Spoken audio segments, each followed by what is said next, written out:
Hello, everybody, and we are back with some Phoenix Wright Ace Attorney episode 4. The Turnabout Goodbye. That would be the one. And today, we're going to try and get through the second phase of the trial. I'm not sure how many there are in this one, but we're going to try and get through the second phase of the trial. With that being said, let's go ahead and get into it. Oh, the sound effects are so good in this game. We're joining the investigation again. All right.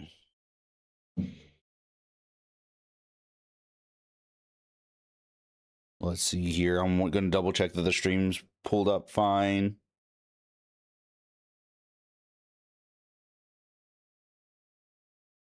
Let's see here.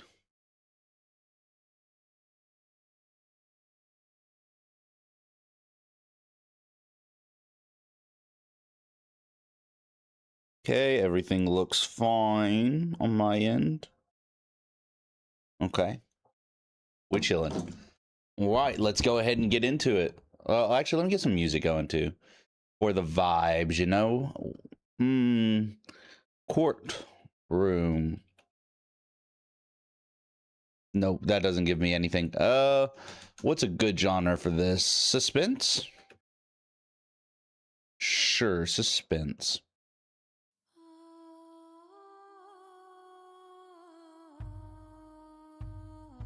There we go. Maya! Hey, Nick, it's you. I'm glad Mr. Edgeworth made it through the day okay. It's a relief. Hey, why'd you do that anyway? I don't know.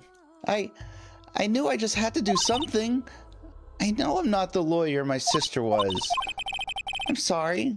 Well, you did save the trial. So just to recap from last time, it's been a minute, but from what I remember, Edgeworth was alleged to have shot another man who was framing his father in a way. And yeah, that's where we're at. And we went through court and we figured out that the witness that we had brought in, or not that we brought in, but the prosecution brought in, was not really up to snuff, and they were making things up. With that being said, let's continue. Just behave from now on, okay? Oh, okay.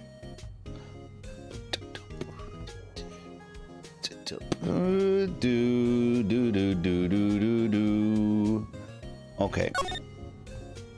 Let's question Mia, since she's in contempt. Have you been questioned yet? No, not yet. Detective Gumshoe was here just now. He said, seeing as this is your first offense, we'll let you go after questioning. Whew. Oh, and he wanted me to get bail money ready. You can pay for me, okay? Huh? How much are you wanting me to pay, Miss Girl? I don't know. I guess they'll send you a bill or something. Why do I picture giant bales of money every time I hear the word bail? That's valid. Working in a place that makes bales, just imagining a bale of money. Any luck with Mia? None. I can't get through to her at all. I tried. I really did. I don't know what to do. I think I probably shouldn't have stopped my training. She sounds like she really did do her best. I should check and see if there are any waterfalls in the local area. I wonder if I'll ever see my sister again. I gotta get back into it. Back into what the case was all about. Okay, so yes, there was the lake, Gordy. She was there to take pictures of Gordy so she couldn't notice them out on the lake. Okay, and then Harry Butts is in it for some reason. I don't know why exactly he's here, but he is. He's the samurai. He's the Samurai Dog's what's it called? Concession stand owner. There are fewer than there were yesterday, but the cops are still around in the park. I wonder if Detective Gumshoe is here today. Probably. Detective Gumshoe.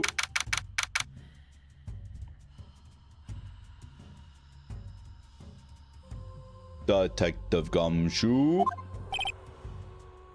Haven't seen Larry around today at all. Probably off paying through the nose on a date with the lovely Keonsae. Probably.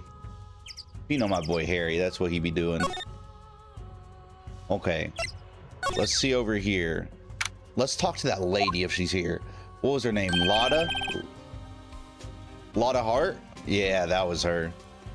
Hey, Detective Gumshoe. Hey, pal. The trial today, it or... Yes, what about the trial?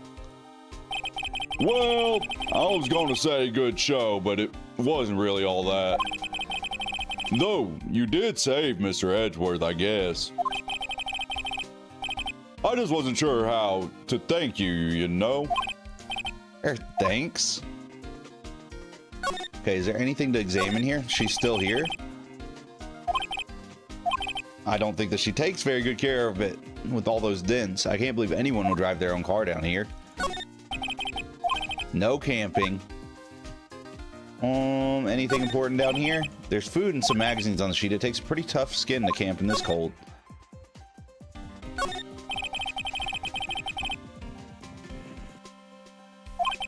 Even a novice like me can tell the camera must be cost a pretty penny. Hope she doesn't leave it out here to get stolen. Oh, watch it get stolen. Calling it right now. Calling it early. Calling it now. It's gonna get stolen. Let's see the boat rental shop. Let's see what's up there.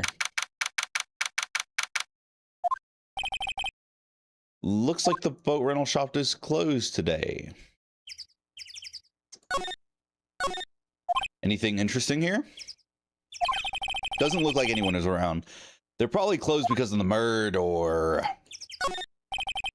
There are some boats floating at the dock. The murder took place in a boat from the docks. Apparently, the police took away the actual boat that was used that night. Indeed, there's space for one more boat at the dock.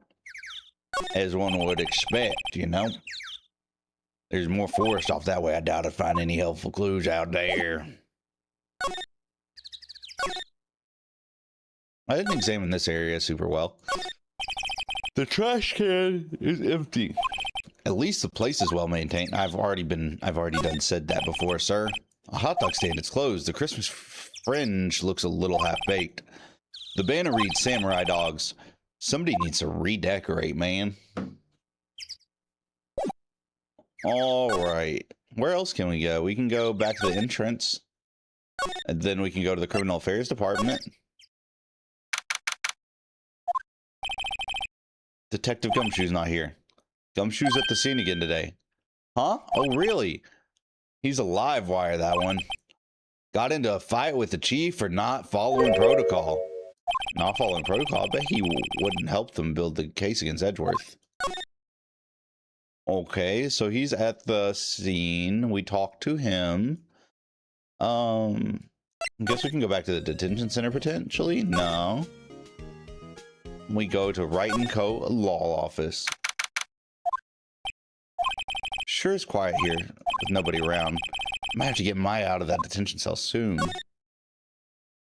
Huh. Grossberg. Why not? Oh, of course Mr. Grossberg's on vacation, as usual. What else? Where else would he be? Well, I guess if I can come back tomorrow, I guess I can come back tomorrow if I need anything. Fair enough, fair enough. You got me there, Phoenix. You got me there. Let's examine things. All the things again, as usual, you know? It's quite pretty when the cherry trees along the lakeside blossom in spring. Today it's just cold. It's cold, man. The sign says Gourd Lake Nature Park. This place is full of families picnicking on the weekend. It's a little cold for picnicking these days, though. Okay, there's nothing else to analyze here. And let's go to the detention center. No, the public beach. We've already investigated here. Let's go back to the woods. Let's talk to Detective Gumshoe. How did I not realize that we didn't already talk to that man? Gosh darn, dude. What's that, dude? Tomorrow's trial. Detective Gumshoe, any idea what strategy Von Karma is planning for tomorrow? It sounds like he's bringing another witness. Another witness? Oh, right. He said something about that in the trial today. There were 2 witnesses. I was wondering who that other witness was. Who was it? Sorry, pal. As much as I'd like to, I'm not at liberty to divulge that information. Right. Makes sense. Oh, right. I wanted to ask you something about Edgeworth. What's up? Is he afraid of earthquakes? I never heard anything about that before. Mr. Edgeworth doesn't talk about himself too much, see? But there's one thing that's clear as day. Him hating crime the way he does, and him becoming a prosecutor, and him being scared of earthquakes, it all started with that incident. The DL6 incident? Yep, that's the one. 15 years ago, when he saw his father shot before his very eyes, he still feels the pain now. You can see it in his eyes. And then Maya. What about Maya? Tell me about Maya, Mr. Gumshoe. Tell me. Tell me everything you know. I wanted to talk to you about Maya Fey. Huh? She's not out on bail yet. That's strange. I told them to let her go as soon as they had their report written up. Man, I don't know what would have happened in that courtroom today if it weren't for her. Seeing her get dragged out by the bailiff. I'll be honest with you, pal. I shed a tear too. Mr. Edgeworth, he was so moved I saw his lip trembling. Really? Cold as Ice Edgeworth was trembling? That's crazy. He was really grateful for what she did, you know. I'm going to head back to the station. I'll get the report on Maya and get her out of here as soon as I can. Thank you. Oh, wait. I was wondering, how much is bail gonna be? Don't worry about that. Mr. Edgeworth is posting the whole amount. That's awfully nice of him. I would have never expected Edgeworth to be that freaking nice, man. I guess we are covering him, though, and she did do a good thing. He's grateful to her for... Oh my goodness. He's grateful to her for what she did.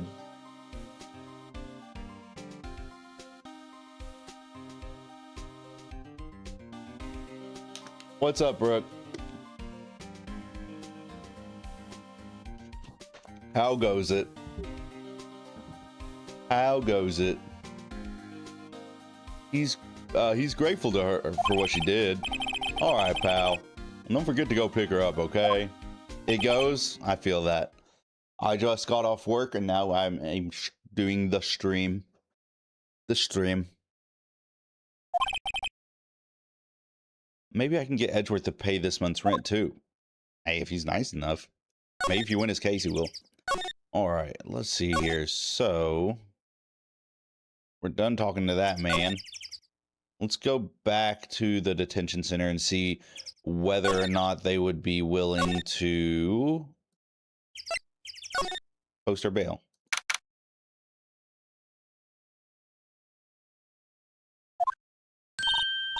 Hey, Nick. You finally came. You just finished the paperwork. I'm free to go. Free at last, man? Those interrogators were really mean. They were like, okay, what did you do this time? Like I was some kind of criminal. Can you believe it? Well, they let you out in the end, didn't they? Oh, that reminds me. Thanks for bail. Thank Edgeworth. Huh? He posted bail for you. Said he was grateful for what you did. Mr. Edgeworth did that? I have to make it up to him. We've got to win this case, Nick. Do do do. Do do do do do. Okay. Let's see what to do or any ideas. The usual. Only things we can talk to her about. Might as well talk to him. Any ideas? Have you noticed anything lately? You know, I did notice one thing while I was here in detention. It's really pretty comfortable here. It's warm and they keep it very clean. I mean, have you noticed anything about the case? Well, not much more than that, no. Yeah, makes sense. She's probably upset about Mia still. And that she can't channel her. What do you think we should do next? We're kind of lacking in the clues department. We could go to the park and look for Gertie. I was kidding. Still, if there are any clues out there, the park's as good as a bet as any. What do you say? Shall we head down there? Sure. All right, to the park we go. Back to the park. There aren't many cops around today, are there? They're probably back at the precinct working up that case against Edgeworth, you know. Hey, y'all. Hey, it's Lotta. Y'all really did it today. What do we do now? No, I'm not complaining. See, I did a little thinking, a little self-reflection, some might say. I realized that being a witness is a mighty big responsibility, but I just went up there and started blabbing any old thing that came to my mind. Lotta. So you see, I want to make it up to y'all. Make it up? What do you mean by that, brother? Making it up. What do you mean by that? Hey, what's up, RMT?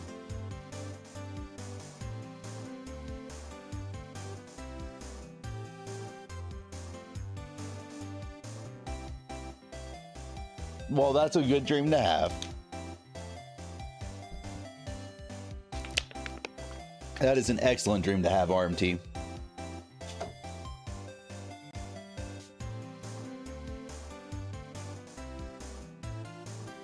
What do you mean by making it up to us? Well, you see, actually, I got a bit of information for you. What?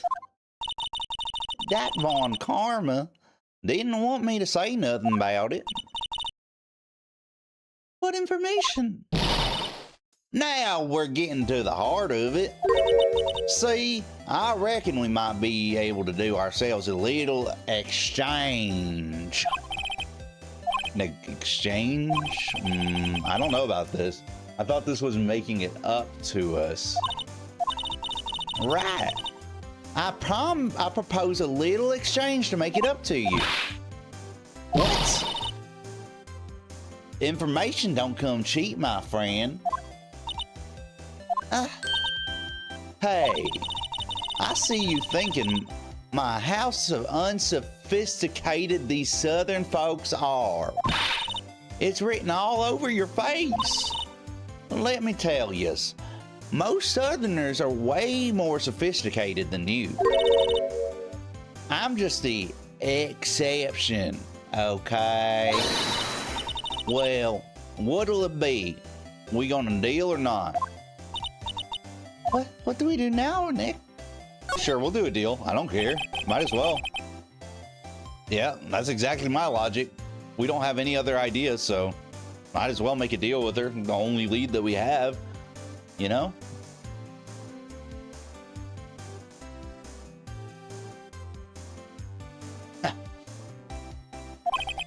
Okay, how much? Huh? Are you completely off your rocker?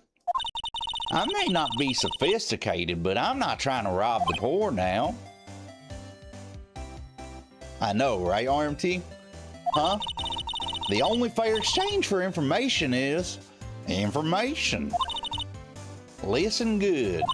What I need from you is information about Gordy. Oh, Gordy? But Gordy doesn't, I mean, Gordy might not exist though, Lotta. Then bring me proof that shows he don't. I'll be keeping a watch from the car, okay? You see something y'all come to meet first, got it? Right, see y'all's later. She really do be making them Southerners look bad, huh? Oh, Nick, let's get hunting. Hunting? You don't seriously mean Gordy? What about Edgeworth? We're searching for Gordy for him, Nick. Don't you get it? Okay. And how exactly do we search for a make-believe monster? Maybe we can find a monster myth specialist. Wouldn't that be awfully convenient? Wouldn't it? What is that thing? Why is it here? That was not here before. What's that? That's Steel Samurai, Nick. Yo, Maya. Larry, what the heck is that? Oh, it was my girl Keonce's idea. She was all, if you like, put this here. It would be like really cool. Dude, she gave it to me along with the banner. Wow, that's real impressive. She could find those for you. Well, she does know a lot of people. And that's how, and that show's finished now, so she got them for free. Right. Let's examine that. I just want to see it. Doesn't that Steel Samurai look a little out of place? I mean, it's so freaking huge. That's what she said.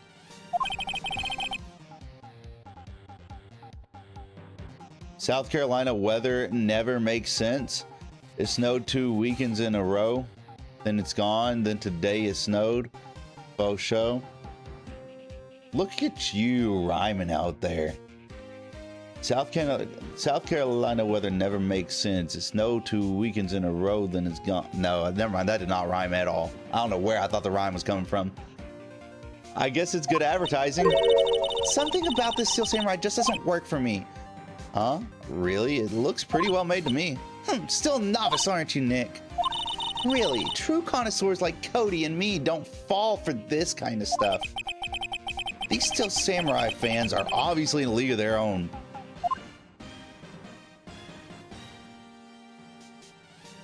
Yeah, the weather where I live is pretty darn similar. I'm not gonna lie to you.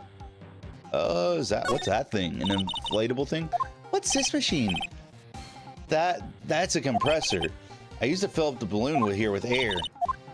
Neat. Just got it repaired yesterday. Man, what a drag that was. What a drag. Show some respect to my boy from Naruto. Why can't I think of his name? Oh, I'm disrespecting him now. Gosh darn, dude.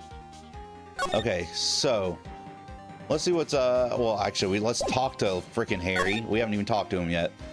Let's talk to him about the big samurai. Open up with a nice, calm conversation. You know what I mean? Let's start it that way.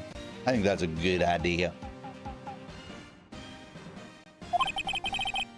When did you get that big thing? That's also what she said. Huh? Oh, the big guy? I've had that for about a month. What's up, Nun? Welcome back, Nun.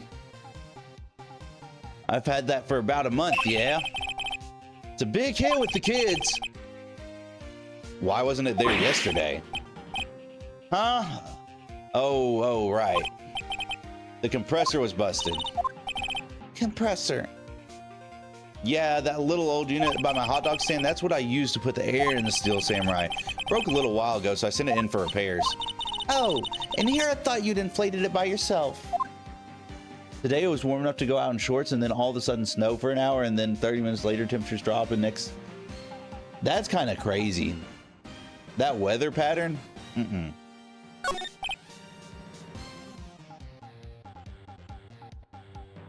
It's okay. It's okay, RMT. It is the butts, though, none the wiser. What a dude.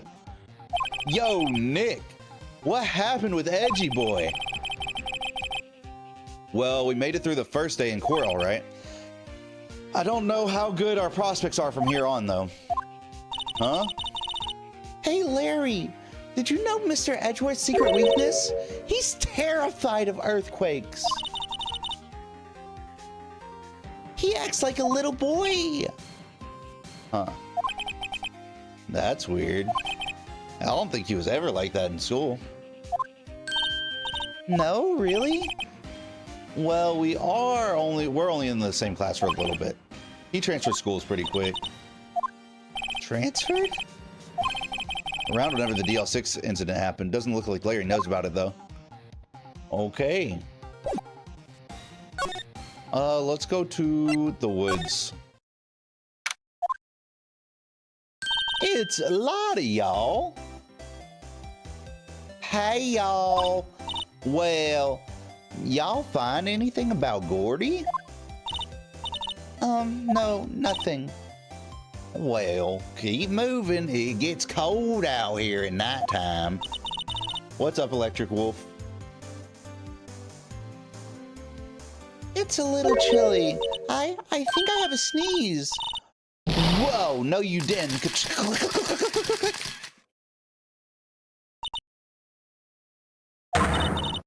I told y'all, no sneezing.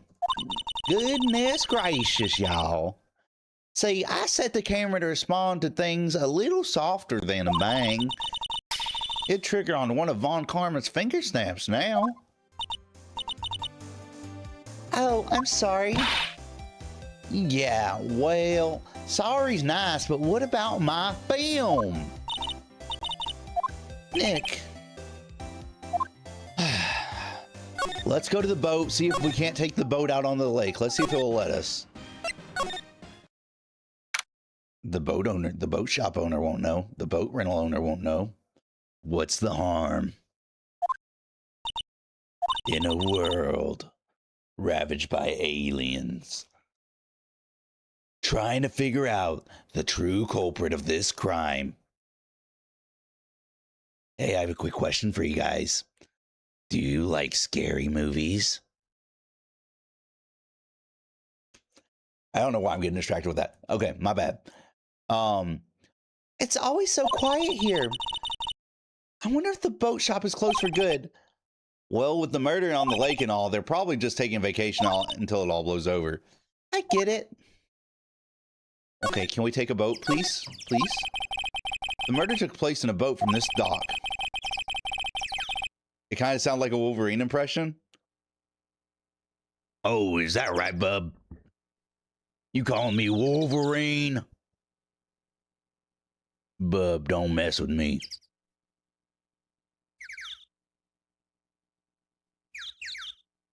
Apparently the police... Oh my freaking gosh!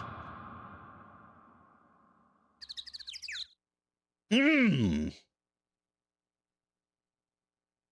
Mmm. Oh. Goodness. Scared the bejeebies out of me. Indeed, there's space for one more boat at the dock. Okay, let me take the boat out. I want to go find Gordy, man. I want to find Gordy. Let me find Gordy, please. Where is Gordy?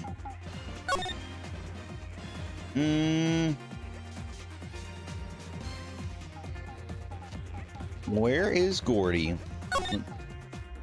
Let's go try and talk to Detective Gumshoe. I want to know what he's up to, man.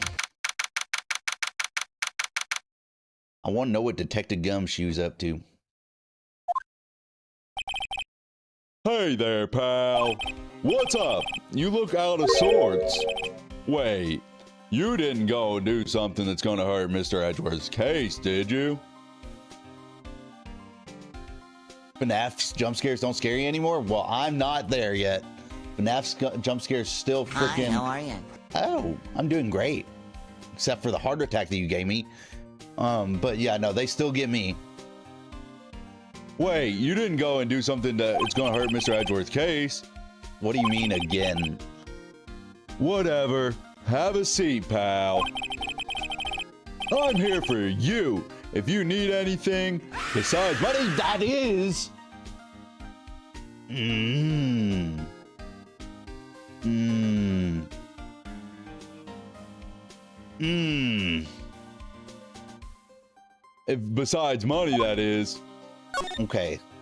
Tell me about Gordy. I need to find Gordy, man. I need to get the film. I know it wasn't you. It was none this time. Freaking with the jump scares, man. Terrifying, man. Say, Detective Gumshoe, do you know Gordy? The monster down in Gourd Lake? Not personally, no. Well, we're looking for it. Huh? Are you out of your mind? You got time to go wild monster hunting? How about doing a little questioning for me then? Oh no! Oh no! No, no, no, no, no.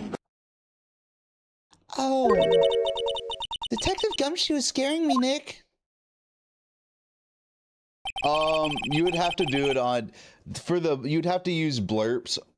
I think it's an extension through Twitch, so that's how you would do the jump scare things or whatever random sounds there are. That's how people are doing that because I'm streaming on both Twitch and YouTube at the same time. I told Detective Gumshoe about the deal with Lotta. Nick, try telling him sooner next time. Sorry. Not sorry. I see, pal. Sorry for shouting at yous. Okay. I, Detective Gumshoe, will aid your search for Gordy. Huh? I'll loan you one of our newest secret weapons for finding evidence. Really? You can take whichever one you like. Secret weapons or the investigation? Secret weapons? I want the secret weapons, man. What are they? Okay, give us the goods. Hold on now. Everything in due time. Let me show them to you. These are our best and brightest. Oh, did I hit that? Oh my freaking gosh.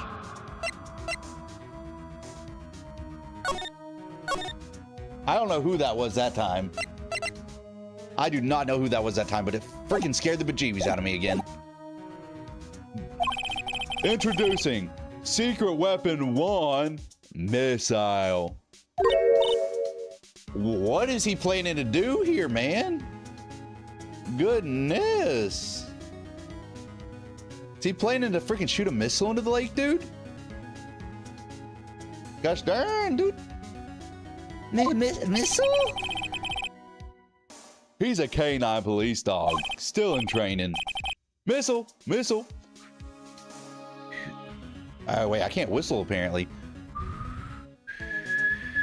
I can't whistle for missile. Gosh darn, dude. Missile, missile. Here, boy. Woof. Here he is. Hey, he's cute. Look, Nick, cute dog. And this will help us how? Woof. Next secret weapon number 2, a fishing pole. This here is my own personal pole. That's what she said? Here. That's what she said. Great minds think alike. Mm-hmm. Detective Gumshoe, we're looking for a monster. Yeah. How are we supposed to catch a whole sea monster with a freaking fishing pole, dude? Never know till you try, pal. Okay. This next one is the last one. No, please. I'm already overwhelmed by our choices. Secret weapon number 3, a metal detector. Here. Detective Gumshoe, we're looking for something that is alive, you know. Right. How are we supposed to find it with a metal detector? All right. Well, you have a good rest of your night, Fruity. I appreciate you stopping by, man. Hey, you never know. It might have been eating soda cans. Well, which will it be? I can't make up my mind, Nick. They all seem so perfect. I can't make up my mind either for the totally opposite reason. They all do seem kind of like, pardon my French, shit. Okay. Borrow, definitely not the fishing pole. The metal detector could be useful if there's evidence washed ashore. And then the dog, I think the metal detector is the only one where you actually have any reasonable guidance. Missile just goes woof. That's all Missile does. We're going to take the metal detector. Sure thing, pal. I'm not sure that we're going to find it with this. Remember, you're hunting for a monster. Anything is possible. Anything. All right, we will retrieve that. Hopefully that was the right choice. It could have not been. Who knows? We will find out in due time, in due process. How's the investigation proceeding? It's not really. You know, I think people forget there's a difference between...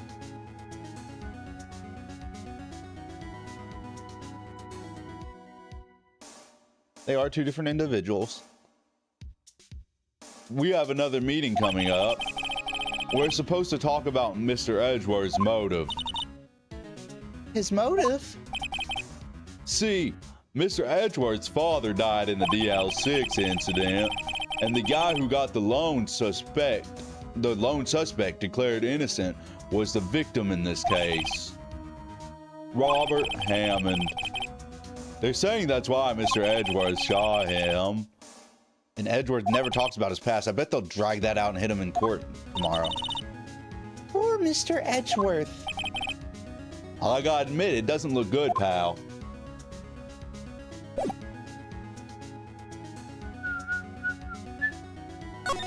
Okay.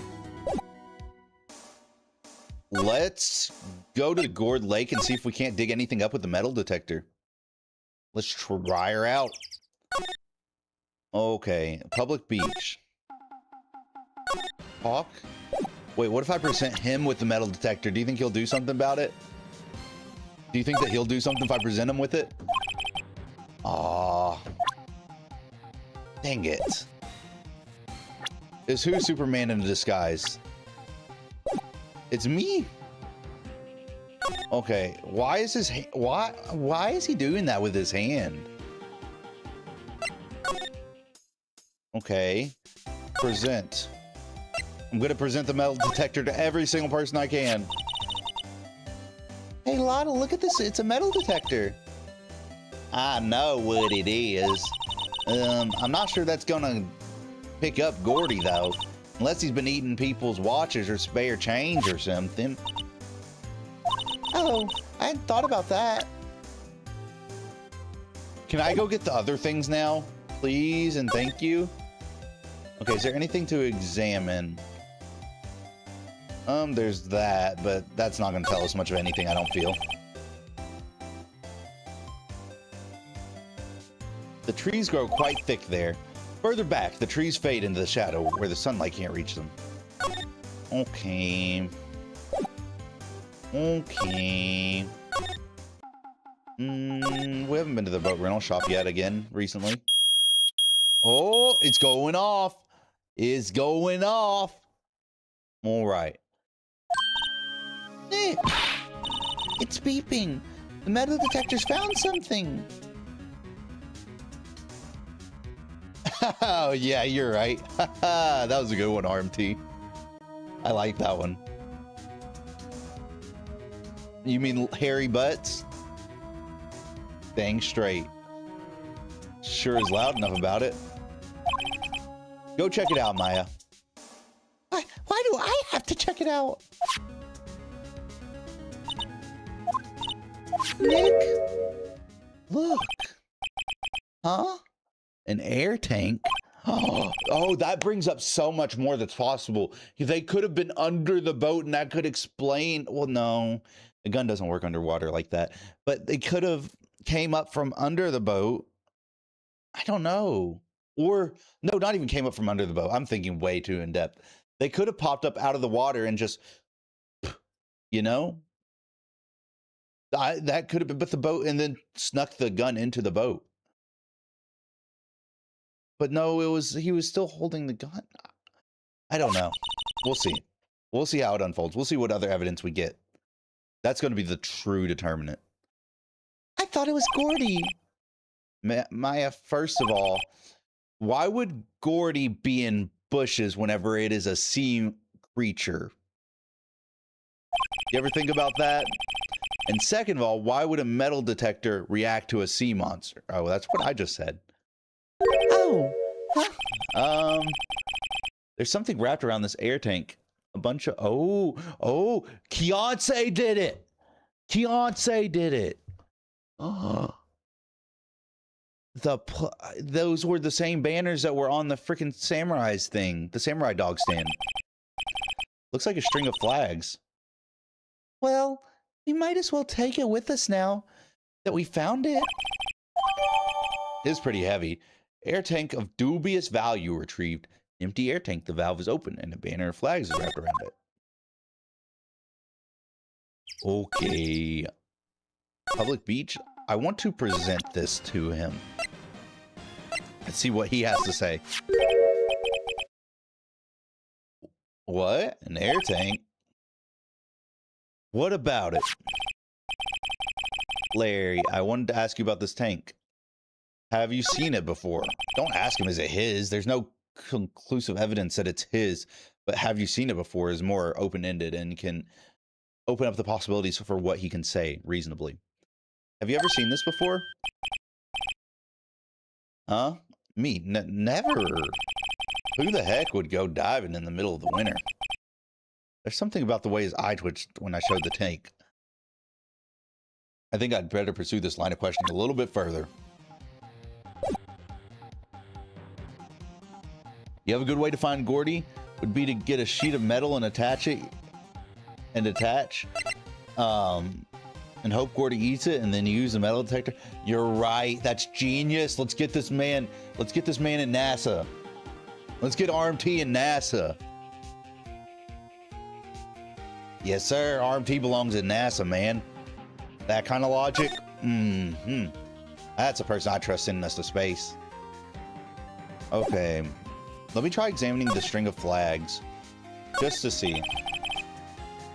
Those flags look sadly out of place here. Flapping listlessly back and forth in a cold wind under a cold sky. I don't know. I think it kind of gives the place a festive atmosphere. The War of the what? Oh, what? You mean you don't know the War of the Eyeglasses? What the heck is it? Our local fair used to do it every summer. Huh? I guess we were the only ones. Asking, what the heck is it? Okay. Compressor for the air tank? Person that replaced the air tank did it? That looks awfully similar. Does it not? That looks kind of similar to that. Not fully. Interesting. Well, maybe we should present this to Lada and see if she thinks that it may be responsible for the Gordy sightings. Let's try it. I just want to present this. Just to see, just in case. Yep, I'd have to say I know exactly squat about that. Okay.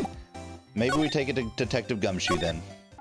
See what he makes of this information. He's probably still at the what's it called? The Criminal Affairs Department. He's probably still there. Detective Gumshoe isn't here. Gosh darn it, dude. Now that you mention it, didn't he say he had a meeting to go to? Oh, yeah, that's right. We'll come back later. That's fine. Right in the law office.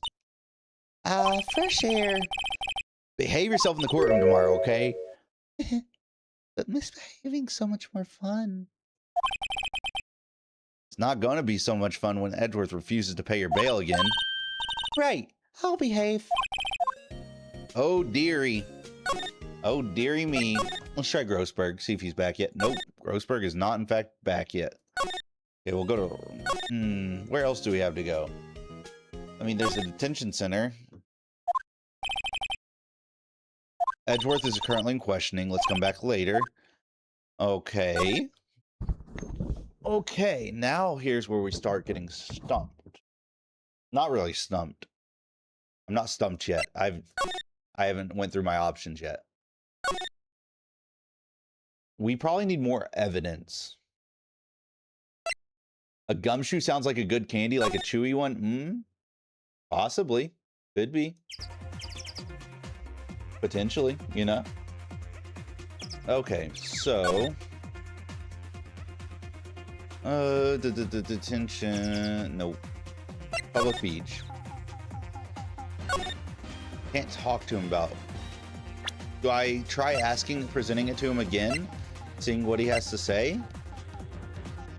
Do I try that? I think I do. I think that is a wise decision. Present. What? An air tank? Larry, I want to talk to you about this tank. Is it yours? Say, is this air tank yours? Well, why would I have a thing like that? Look, see how there's a string of flags around the tank valve? It's just like the string of flags around your steel samurai there. Must be a coincidence, and likely story, son. You ain't getting over on me today with those devious brown eyes and that awfully sexy goatee, son. You ain't getting over on me today. There's a string of flags everywhere these days. Like elementary schools and used car dealerships. Look, why would I need a tank anyway? To go diving. Because he would have just said the compressor in the first place if that was the real reason. You used this lake to go diving in the lake, didn't you? What? Why the heck would I go diving in the lake? Wait, you're not saying I had something to do with that murder. No, not at all. Calm down, buddy. It's okay. It is okay, sir. Hey, you watch it, buddy. I'm not saying anything until my lawyer gets here. Larry, Nick is your lawyer. Well, Larry, she's right. Anyway, I never seen that air tank, okay? Yeah, right. Larry's hiding something clearly. We present it to him again. Larry, I want to ask you, is it yours?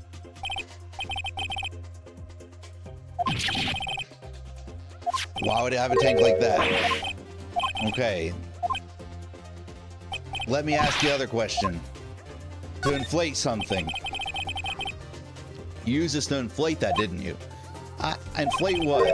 What else? The big, puffy, giant steel samurai? Is he? Now, why would you go asking me a question like that? Looks like I hit the nail on the head. Right. Actually, see, the compressor I always used was on the fritz, so I tried using the tank to inflate it just once, and it didn't go so well. As I suspected. Ask more about the tank. Why not? It didn't go so well? Yeah. Do you think you could be a little more specific? Come on, man. Look, it's embarrassing, so I really don't want to talk about it. Tell us! Fine, whatever. It's like that. Shikamaru, that's the one that said what a drag. There we go. The dude said, "What a drag" earlier. It finally went in my brain. I said not to disrespect the Naruto fan base. Whatever. It's like what I said. The compressor was busted, so I took the tank and tried to fill the samurai up with it. And then, bam! What if that's one of the bangs they heard? The valve busted open and made that incredible noise. And that tank there took off like a rocket. And it took my poor deflated steel samurai with it. What? Off into Gourd Lake? Whoa, whoa, whoa. None of that now. None of that. Banned. No fake viewers. No bots. That is a ban. All right. It sure scared me out of my gourd, that's for sure. Is there any other questions I can ask him? I think now it's just a blam thing, I think.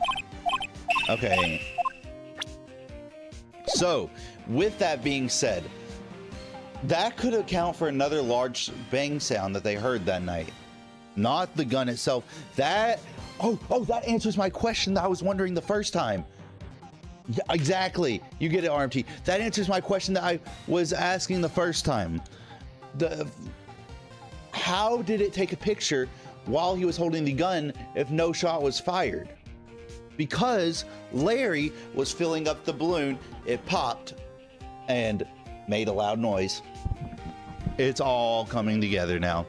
So the sound that she heard and the picture that she took was no longer the time of the crime. No longer, I mean, it is technically the scene of the crime, but no longer the time of the crime. And so that whole argument is unfounded now. Oh my goodness, we're on to something. The flying air tank. So the tank and the steel samurai you were trying to fill up flew away? What happened next? Well, all that happened on the 20th or so. The 20th, a week ago. Oh, this was a week ago. This wasn't yesterday. Okay, there goes my logic. Gosh darn. Okay, now as far as I could see, the tank went flying out into the lake. Every night in a boat looking for it. I mean, Kianse gave me that steel samurai after all. Gotta do it for Kianse, man. Just the night before last. Suspicious. It flew way out there. It took me 4 whole days to find it. What if they do a plot twist and make Larry Butts be the murderer? And whenever he was the defense in the first episode, and they make him the murderer here, what if they do that? But what motive would he have? Unless he found out about the L6 and then he wanted to defend his friend Edgeworth.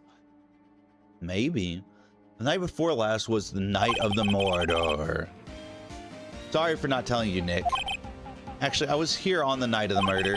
But you see, I went home at before midnight. So you didn't know what happened? No. That's too bad. It's not all bad. We've solved one mystery at least. A mystery? Maybe we should go tell her. Okay. So, was that old guy dressed like President Washington? The old guy dressed like President Washington was the defense attorney. That would be what's his name? Von Karma. That was Von Karma that you're speaking of. Oh, the music getting serious, man.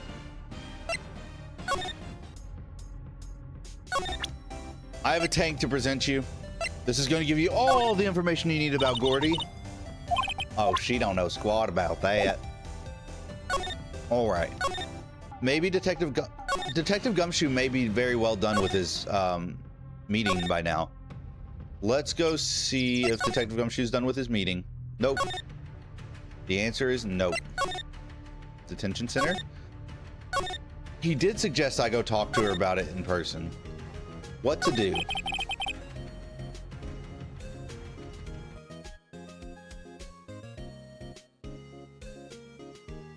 It was the judge?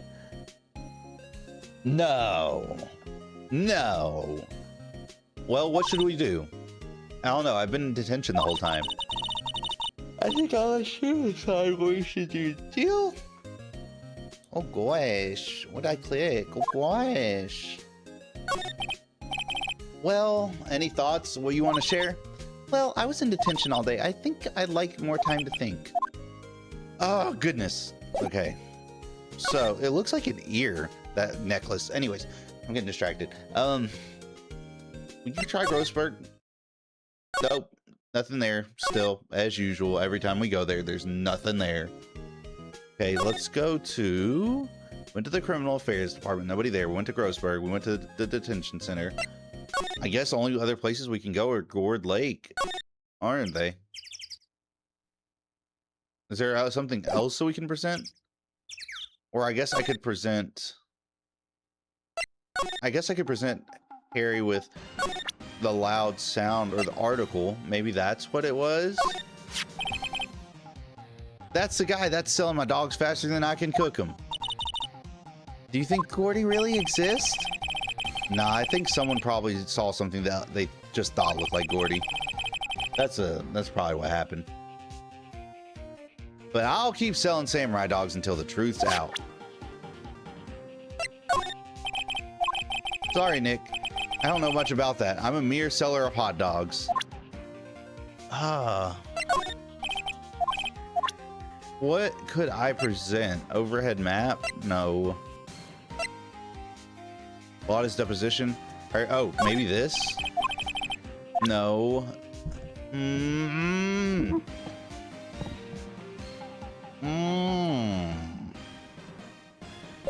Okay, where to go from here? Let's examine some stuff. Just make sure there's nothing else to examine. Old Nestie's long lost cousin. Exactly what we're hunting down, son. Old Nestie's long lost cousin, Gordy. Nick, Pinches, let's take a break. Maybe have a dog? I think not. It's too cold to sit and eat dogs out here. Wimpy City Boy, you should try standing under a freezing waterfall sometime. What is it with her and freezing waterfalls, man? I guess it's good for your chi or something. I can't get over the samurai dogs. The original samurai dogs, no less. Hey man, whoever calls their product the original first wins. Why don't you just add world famous to the sign? Okay. What is that? What am I looking at? Wow, Gourd Lake is really big. Say, Nick, Why is it called Gourd Lake? Oh, we've already been over this before because it looks like a gourd. We've already been over this. Huh? I almost didn't see that signpost. Left boat docks. I tried presenting it to... Maybe there's something else I can present to Lotta. Did she die to a freezing waterfall? No. She did not. She's alive. She is very much alive.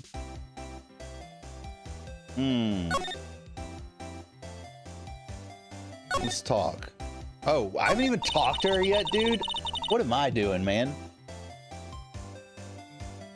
I learned something in today's trial, that's for sure. Testifying is serious business. That's why I decided not to talk about that case anymore. Huh? Whoa, didn't you just say you had information about the case? Tell us that at least. Like I said, I'll trade it for the dirt on Gordy. Like the Gordita Crunch Wrap at Taco Bell, not a sponsor. Well, Mr. Lawyer, I've got the info y'all need. Y'all got the scoop on Gordy for me yet? Oof. We found him! We found him! Huh? Gordy? Oh, we found him already. What? I haven't seen any monsters yet. Maya, shut the freak up. Trying to do something here. Y'all for real? Gordy really exists? I need proof. You get a photo? I have no proof. But my lawyer instincts always tell me the proof is out there. Oh, they can't. That won't work in court either, Nick. Oh. Well, Mr. Lawyer, I've got all the info y'all need. Y'all got the scoop on Gordy for me yet? Let's say Gordy doesn't exist and kill her hopes and dreams and her journalism career. She'll be fine. She'll be all right. Lotta, there is no such thing as a Gordita crunch. What? How can y'all be so sure? Really, Nick? Y'all got some proof Gordy don't exist? The proof that Gordy doesn't exist is here. Of course I have proof. No lawyer worth his badge would make a claim without having the proof to back it up. Here's the proof that Gordy exists. Doesn't exist, rather. The air tank. It's the air tank.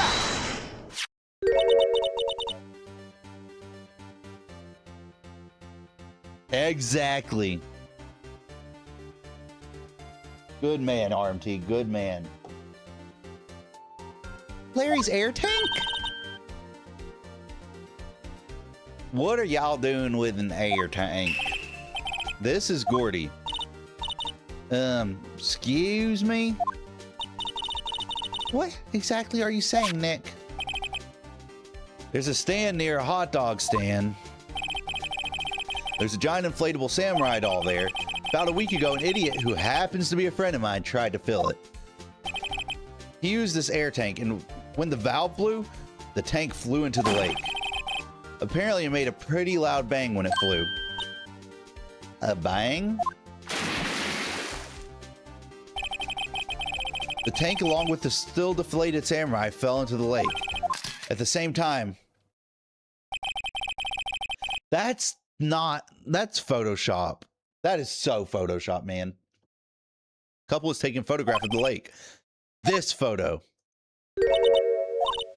Wait, so you're saying that Gordy is really the Steel Samurai? Oh, she's happy. Her two favorite things. Well, that's a fine way to ruin a gal's dreams. I'm sorry, Lotta. Nah, it's okay. You win. I'll give you your info like I promised. I know I just said that I wanted to crush her hopes and dreams, but now I feel kind of bad. Look at her. Look at that face. Don't she look just so sad? How can I not feel bad about crushing her hopes and dreams? Nah, I'm just kidding. We don't feel bad. I'll give you your info like I promised. Poor Lotta. Okay, give me that case info. That's what I'm here for. I don't care about your hopes and dreams and what you want in life. Just give me the information. So tell us the information you have. A promise is a promise, I guess. I overheard the cops around here saying something about the witness tomorrow. They said he's the caretaker of the boat rental place up the path there, down yonder. Boat rental?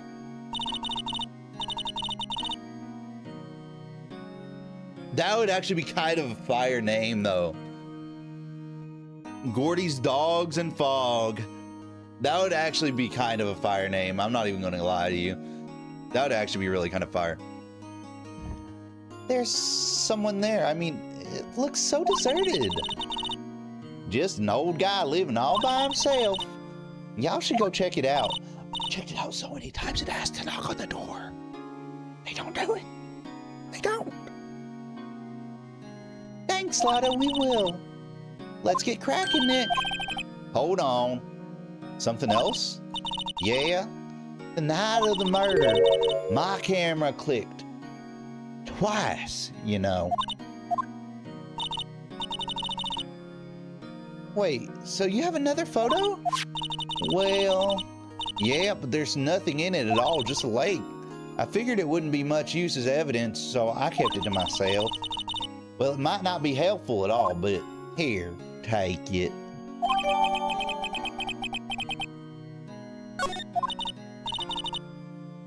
I know.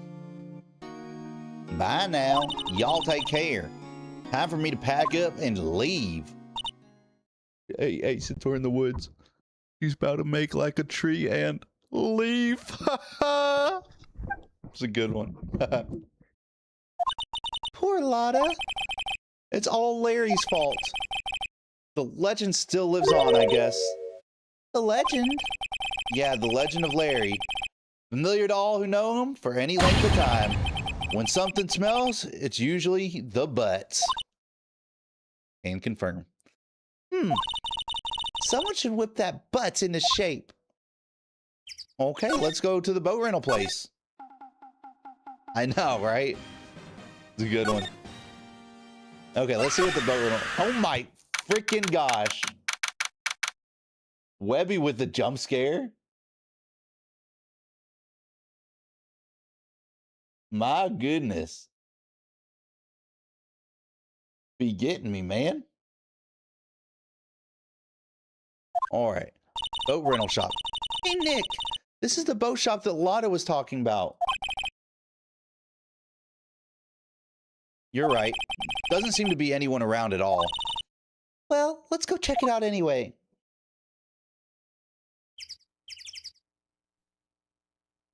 Okay, let's see. Well, I need my music. My music. My music. Okay. Small boat rental shop. Doesn't look like anyone is around. They're probably closed because of the murder. They told me to go over here and check it out, right? Nonetheless, they told me to come over here. You got a job at a daycare today? Nice. I thought that... oh, caretaker shack. I did not see that as an option. Okay, that'll work. What? Those are some big old fish. Who just chills in a place like this? Oh, that's not good.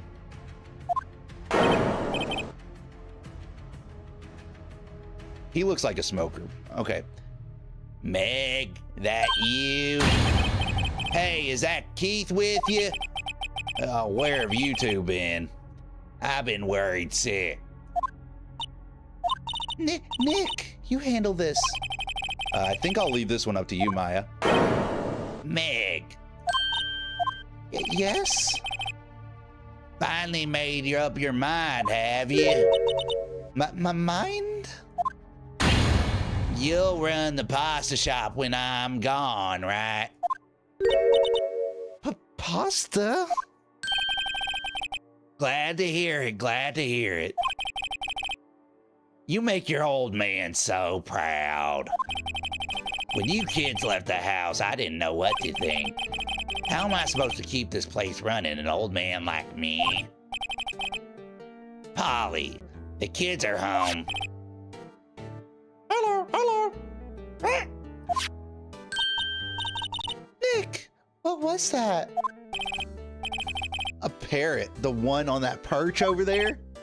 Keith. Yes?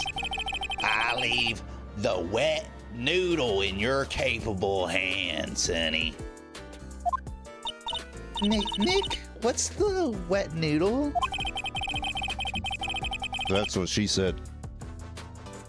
Based on the available evidence, I'd say it's the name of the pasta shop. That's a relief, isn't it, Polly? Hello.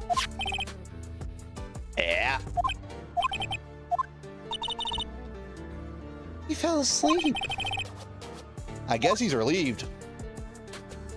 Well, like, I pop it? I want to pop it. Let me pop that crap. I want to pop it. Okay, anyways, let's talk to the man. Let's talk about the boat rental shop, not the pasta chain. Okay. Oh, there it goes. It popped. I knew it. The wet noodle.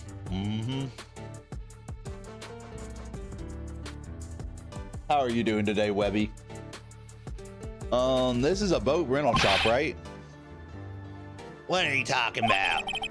This here's the place of pasta, the wet noodle. Though, now that you mention it, we haven't gotten many orders for spaghetti lately. All the kids come up and say, yo, dude, we want to ride. Frick, man. Trying to kill me? Okay. All the kids come up and say, "Yo, dude, we want to ride in one of your boats."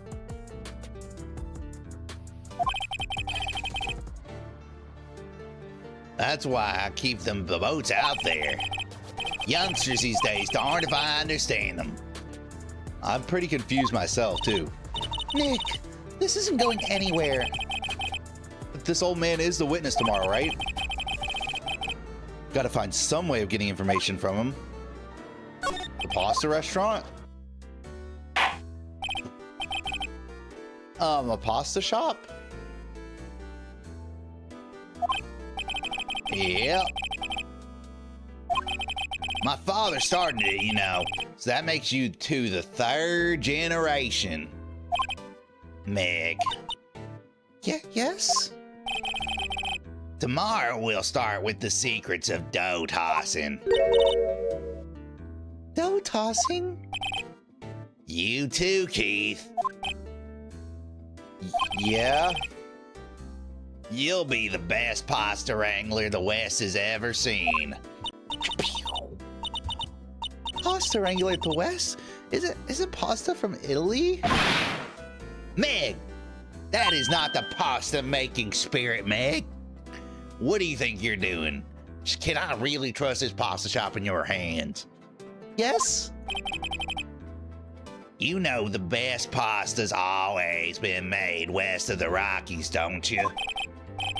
Right, of course. Everybody knows that. Nick, Huh? How long do we have to keep up with this all in the family charade? This old man must know something about the murder. We're not leaving until we find out what it is. What can I present? I'm gonna present him with a gun. What is going on? Were you here during the night of the murder? Okay, that didn't work. now listen here, Keith. Remember that tricolor pasta we were talking about? A rainbow bolioli? I figured out the last color we should use. Indigo blue. Indigo blue? That didn't seem the way it worked the way I thought it might. Let's see here. What can we do that would Hold on. Can I present the metal detector and then like make it beep? Now listen here, Keith. Remember that? Wait, we've already been over this. Okay.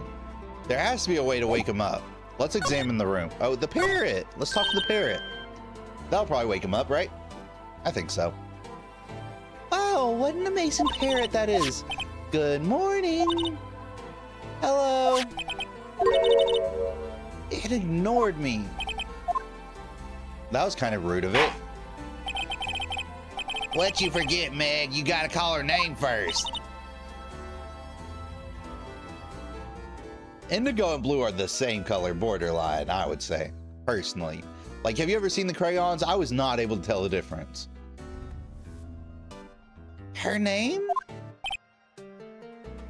Polly. How you been? Hello. See? Neat. So the parrot's name is Polly? Parrot added to the court record. The erstwhile companion of the boat shop caretaker answers to the name Polly. Of course it would be Polly. Polly want a cracker? Polly want a cracker? Too bad all she can say is hello. Oh, Polly can say lots of things. You just need to know the secret words. The secret words? Is Gordy one of them? Okay, let's see. The fishies.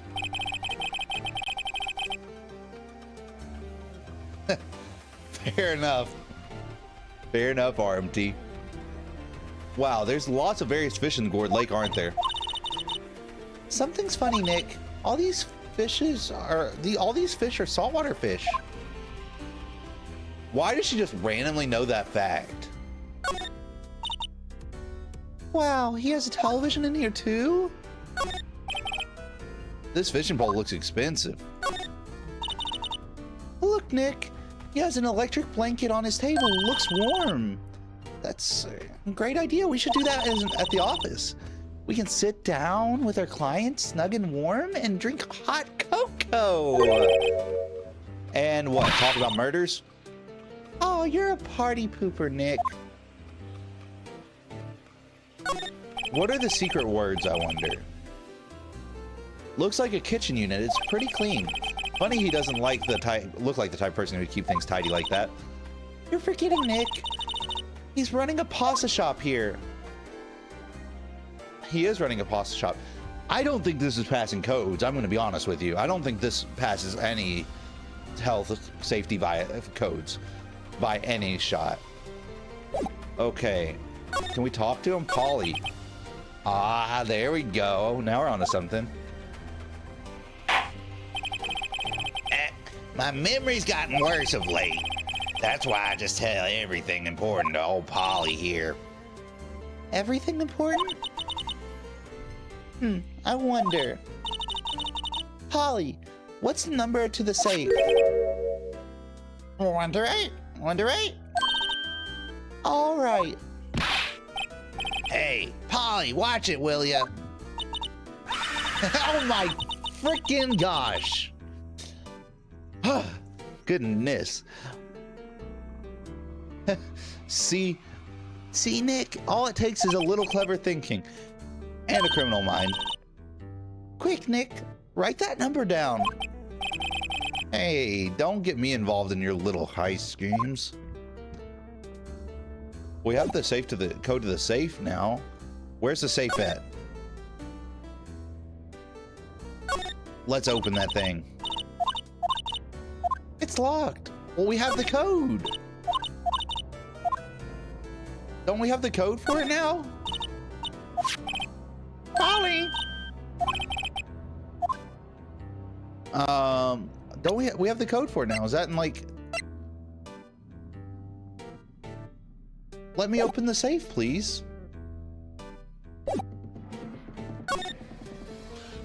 Wait, why wouldn't it let me open the safe? I just got the code.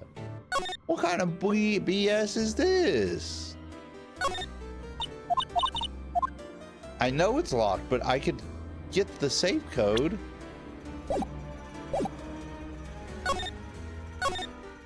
I mean, I guess we go out of there for now. I feel like this is not the right decision. Like, I feel like there's more to do over there.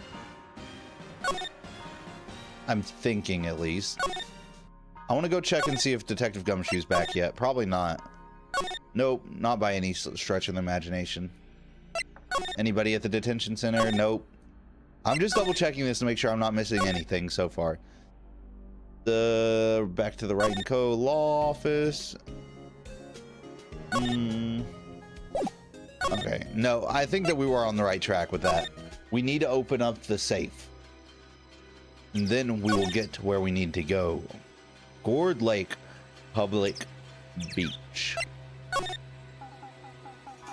And then we go to the boat rental shop, and then we of course go into the shack. What can I present him? What can I present him with? Polly?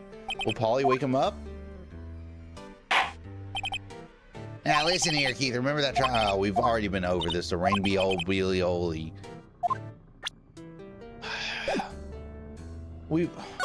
Hold on, let me talk about Polly. Again. My memory's gotten worse of late.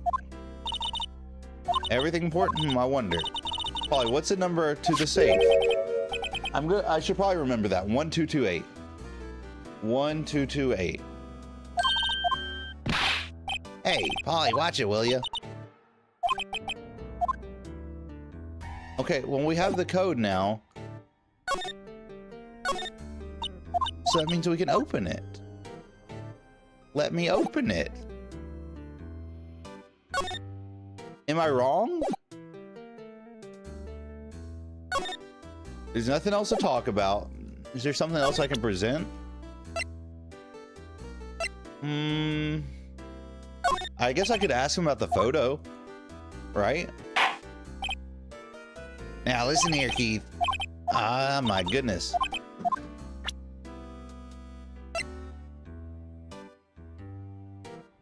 Let's ask him about that. Maybe he'll respond to that. About the freaking 2 gunshots. Nope. Still the same old thing. 600 meters, I see clearly. Don't know if that's relevant to anything. Is there anything else to examine in this place? Do we go back to Lada? Question mark?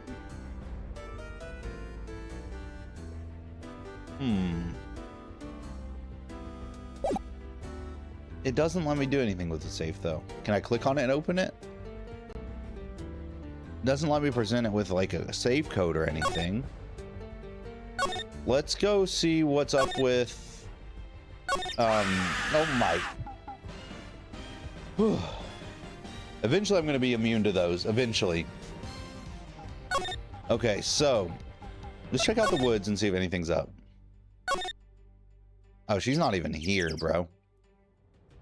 You know who is though? Hairy Butts. Let's present Polly. What do you know about Polly? Okay, doesn't know crap. How do we open the save? I know I'm trying to lock. I'm trying to lock in.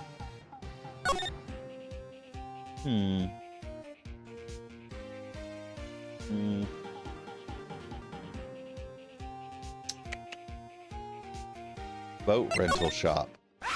Oh, frick, dude.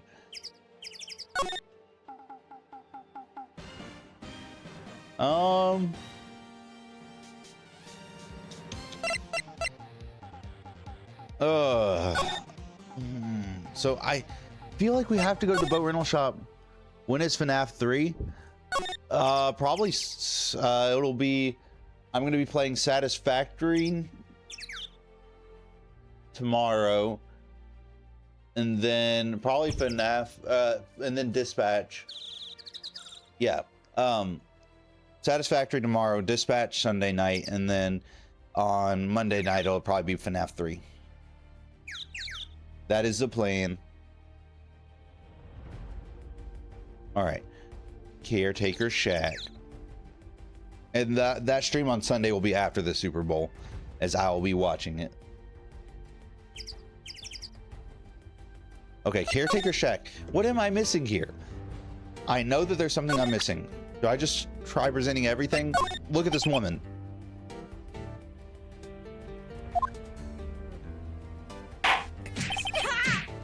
Stop! He's already dead. Okay. Is there something about blue? What if I presented him with the tank? Wait, I can't present him with the tank. Huh. Interesting. Okay, I presented him with the gun.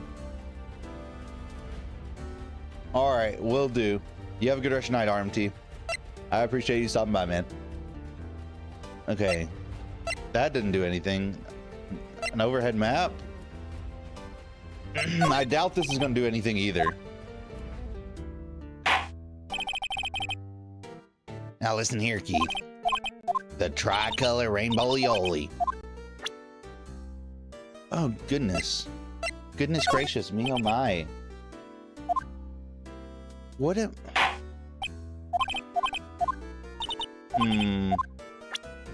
I know that there is a part that I'm missing here. It has to be. It has to be.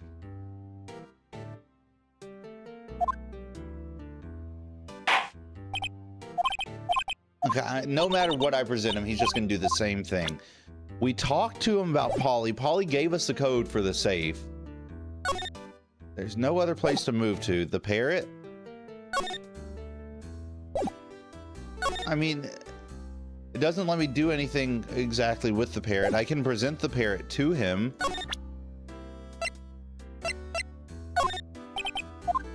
But it doesn't do anything. See, it's just the Rainbow-Lioli that he keeps on talking about. I'm gonna be dreaming of this freaking Rainbow-Lioli. He's starting to make me mad. Oh my goodness. Oops. Indigo blue? Okay, I know it has to do with the parrot. We have the code for the safe. You said it's locked. We have the code now, so we can unlock it, you know? Unless we need to find a way to get him out of the building.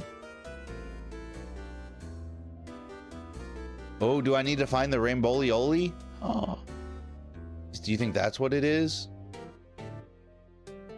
Maybe we do go look elsewhere for some information. Maybe we do. Maybe we go to the woods and see what was on the ground on the picnic thing. Maybe we see if there's a cracker for Polly, you know? Polly want a cracker? Okay, is there anything out here new? No, no, no, no, no, no. Okay. Let's move to the lake woods. Now I know there's nothing anywhere else. Wait, maybe we can set this off and it'll wake him up? I don't know if it's close enough though.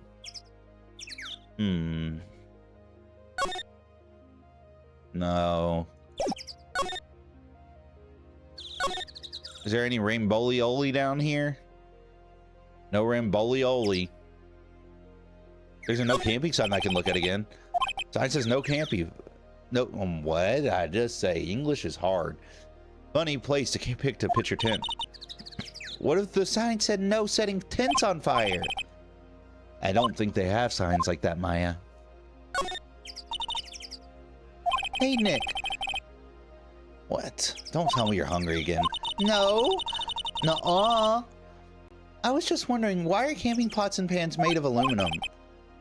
They didn't talk about that in any of the law books? Okay, we've been over that before. Do I present anything found to him? Would that help me in any way?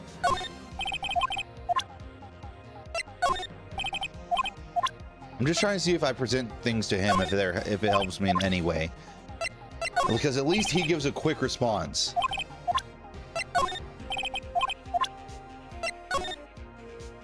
Oops, I did not mean to do that. What the heck? What does it want me to do? I'm just going through spamming, to be honest with you.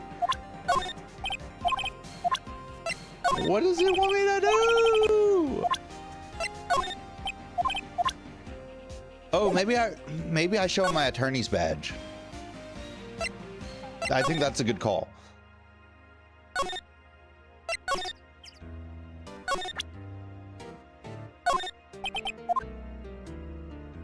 Oh, there we go.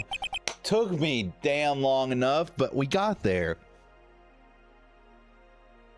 That's a lawyer's badge. Why, yes it is. I don't believe it. This old guy is the first person to recognize my badge. I get it. Huh? Yep, I got you figured out now. You're not Keith. Nick, now's our chance to clear things up. Sir? No, I am not Keith. And I'm not Meg either. We're here investigating a murder that took place on this lake the other night. Please help us. A lawyer, huh? Oh, that one didn't get me as bad. That jump scare did not get me as bad.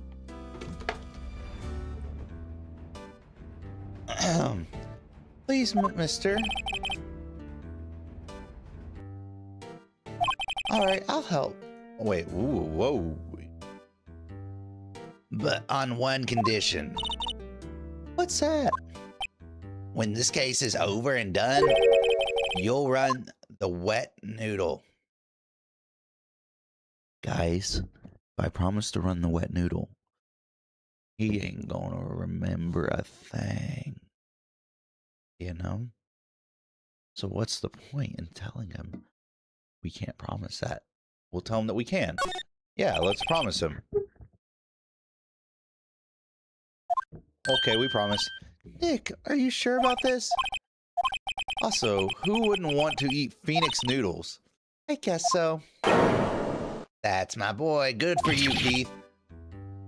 Wait, didn't I just say... You too, Meg. Yeah, yes. You bring a tear to your old man's eye, you know. Now, what was that you wanted to know? Speak up, Holly. Cajita's wares, if you have coin. He looks like he'd be saying that. He's talking to the bird again. How do we get him to talk to us? Well, we made it somewhere with that one. Okay. He's awake now. Maybe if I... Nope, I can't open it yet. I was hoping maybe if I open the safe in front of him, he might say something, but nope. Okay, so... Let us present... a gun. Polly here is my only friend in the world. Isn't that right, Polly? Okay. Oh, now he's back asleep. Gosh darn it, dude. Okay, he's awake again.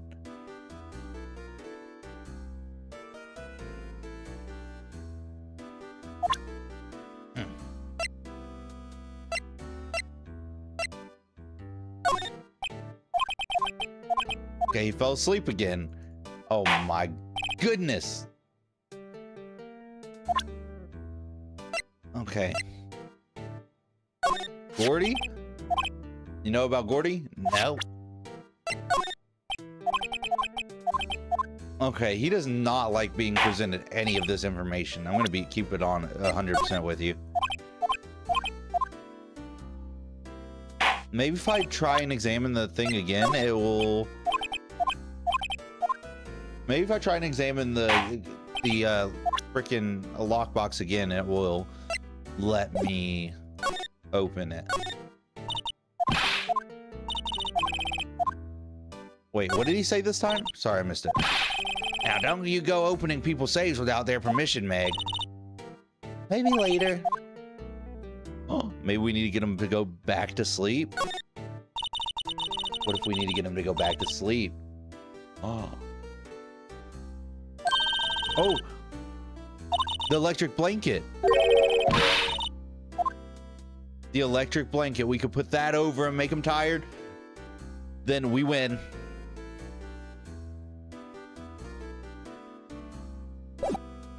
Okay, let's see.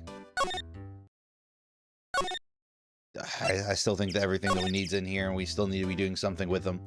I don't think it's time for us to leave there yet. Okay. Toss it.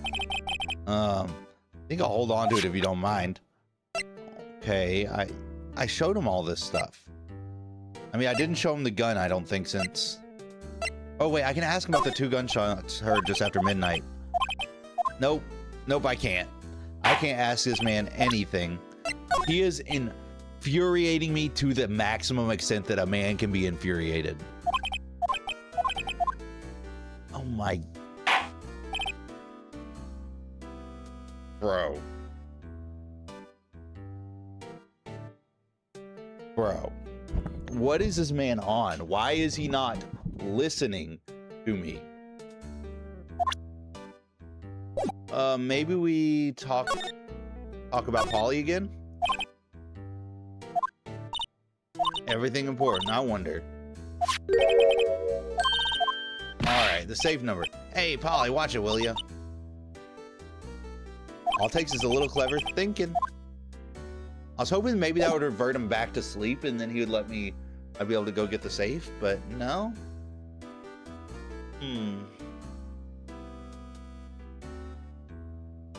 What to do here? What to do here? Perhaps we've done what we can. We haven't, since he's been awake, we haven't checked out other places yet. Let's go elsewhere and see if there's any other update on anything. Because it is entirely possible. Nope. Let me talk to this man. Let me see if he has anything to say to me. This must be the chief of the detectives here. He's glued to his computer screen. What? Rook to bishop 7? Checkmate, I don't believe it. Okay. Bro, this is gonna bug me. Nothing in the detention center. Nothing at Grossberg. Go back to the Wright & Co. law office. And then we go to Ford Lake entrance. This is the only place we do have to go. So yeah, it has to be within the... Unless there's something I can present to him now. Oh my freaking gosh, you actually did get me that time. The earnest companion of the boat shop caretaker. Answers to the name Polly. Nobody here. Nobody is here. Yeah, so we know for a fact that we have to do something at the caretaker's thing. Unless there's something else to examine out here. And maybe, yes, no? Oh, no clues here. Okay. Let's move into the caretaker shack as we have been. Okay, we examine. Let's just examine everything we've already examined and see what's up. Wow, there's a lot of various fish in the Gourd Lake, aren't there? Something's funny, Nick. All these fish are saltwater fish. Of course. What's the point of going fishing in your own backyard? Deep sea fishing's the best. Mighty tasting, too. Right. So we did that. Looks like a kitchen unit. It's pretty clean. Funny, he doesn't look like the type who keep things tidy like that. You're forgetting, Nick. He's running a pasta shop here. That's right, Keith. I'm confused. Wow, he has a television here too? Yeah, don't work though. Really? I picked it up from the dump after all. It figures that it doesn't work. Then why'd you keep it? I don't know, it just looks right there. In the summer, I place it with a mini fridge. A broken mini fridge? Of course, I got that from the dump too. Nobody in their right mind would throw away a good cooler.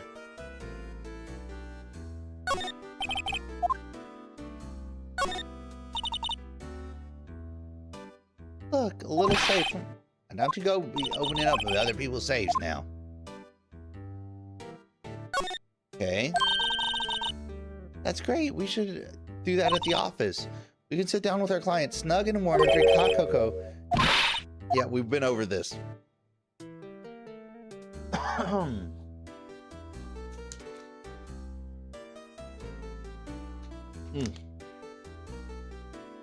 Whew.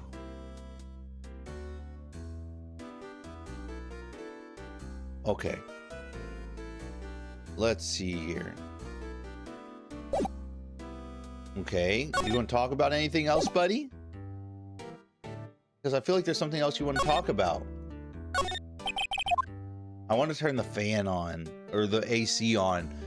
Freeze them out, bro. Maybe we can freeze them out. I'll be right back. I'm going to go use the restroom real quick. I'll be right back.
Back again. Daddy's back. Tell a friend. Okay. Okay, but we've tried clicking on everything here, right? So the only one, oh my freaking goodness, man. Okay, so the only thing that we have to do now, I think it's just try presenting everything. That's about all we can do. As much as this is gonna pain me to do, I feel like I've already tried presenting them like all of this stuff though. Did I not? Oh, wait, he's seen this. You know something about this, sir? Yes? It's okay. You can call me Dad. Dad, you know something about this? Yeah. The other night out on the lake. Yes, yes. I know all about that. I seen it. What? Tell us what you saw. Well, I suppose, since you're taking over the shop and all. Okay, tell me what you saw, please. I forget the time, but it was pretty dark outside, probably night.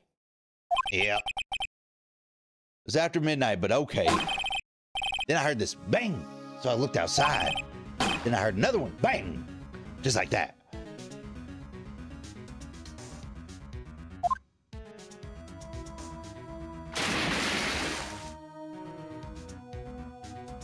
Whoa. A little while later, this boat comes back. Then a young man walked by my window here. He was muttering something to himself. Yep. What did he say? Yep. I forgot. I'll remember tomorrow by court time, I promise. We need to know earlier than that. You know what?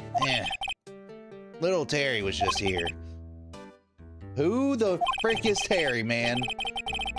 Yep, that kid next door. You always used to make him cry, remember? He was wearing this tattered old coat. Got himself some whiskers growing out on his face. He comes up and tells me to come down to court tomorrow. Really? Maya, maybe we should be leaving now. For real. This dude has been nothing but a headache, man. Oh wait, I had one more question. Huh? Polly, have we forgotten something? Don't forget DO6. Squawk.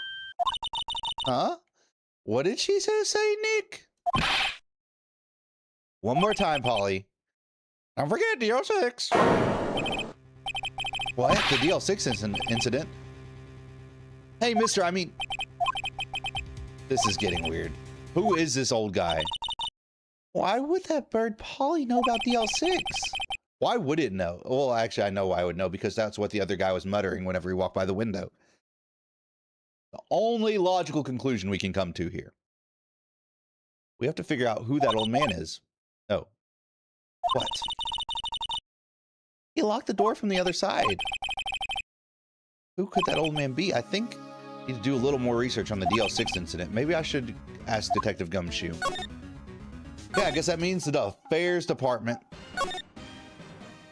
Where's the affairs department? The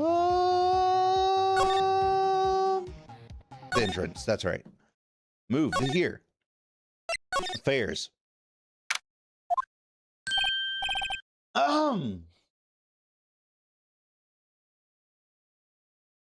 One second. Let me grab my drink real quick.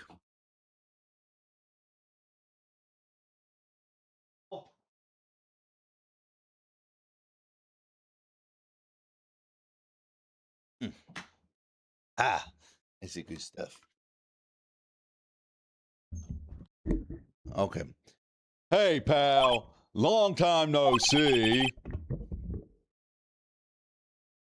You don't look so happy. What's wrong this time?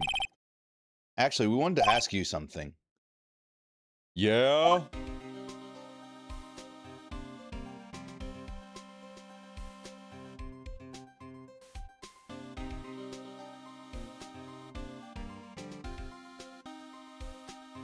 Okay, what do you want to ask me? Oh, wait, the DL6 incident. We need to talk about that. Detective Gumshoe, please help us. Huh? We need to know about the DL6 incident.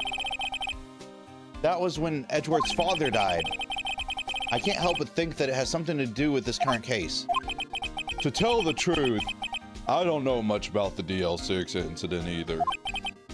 Mr. Edgeworth forbade us from reading the file. So, I'm afraid I can't show them to you either, pal. What? However, you can convince me somehow that the DL6 incident is related to this case, well, I'd consider opening the file up. You know the boat rental shop down at Gourd Lake? Oh, yeah. The old man who runs it is appearing as a witness in court tomorrow, right? Huh? How'd you... that was supposed to be top secret. Do you know who that old man is, Detective? Actually, I don't. He's a bit of an odd bird. I haven't been able to get a straight answer out of him. I decided first that he wasn't persuasive enough to stand and testify as a witness. That's why we called Miss Lotta Hart yesterday. As for who he is, we have absolutely no idea. Sounds suspicious. Okay. Well. Do we present anything to him?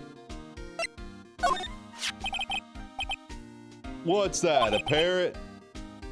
The old man at the boat rental shop's parrot. The parrot knew about that incident. That incident? DL6. What? Polly, have we forgotten something? Don't forget DL6. Huh?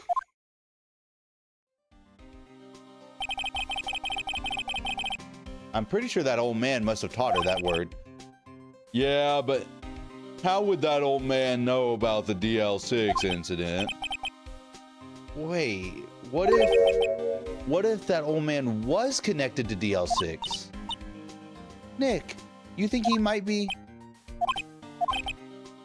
I getcha. Sounds like you need information on the DL6 incident. Through there is the station's records room. I'll give you special permission to go in and find what you need. All right, way to go, Detective Gumshoe. Okay, Nick, to the records room. I guess it's time we face Edward's past.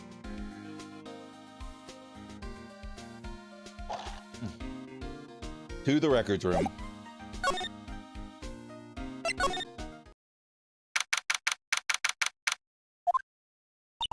Wow, it's amazingly dusty.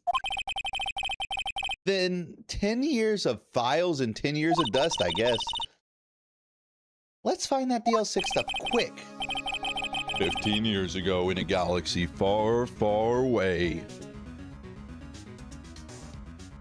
Both me and Edward were 9 years old. We were almost through with 4th grade when he suddenly transferred because of DL6. Nick, I found out where the file is. Ooh, thanks. She was quick with that. Dang, she's good. This is why we keep her around.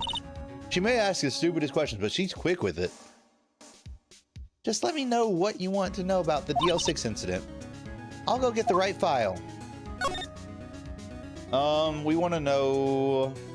case summary? No, not really. We know the case summary. We want to know the suspect data. Yeah, got any data of the suspect in there? That would be the guy that my mom arrested. Hold on, this is it. The man arrested as a suspect in DL6 was Yanni Yogi. He was a clerk in the court, apparently. Interesting. So he must have been the third person in the elevator. Well, then he had to have done it.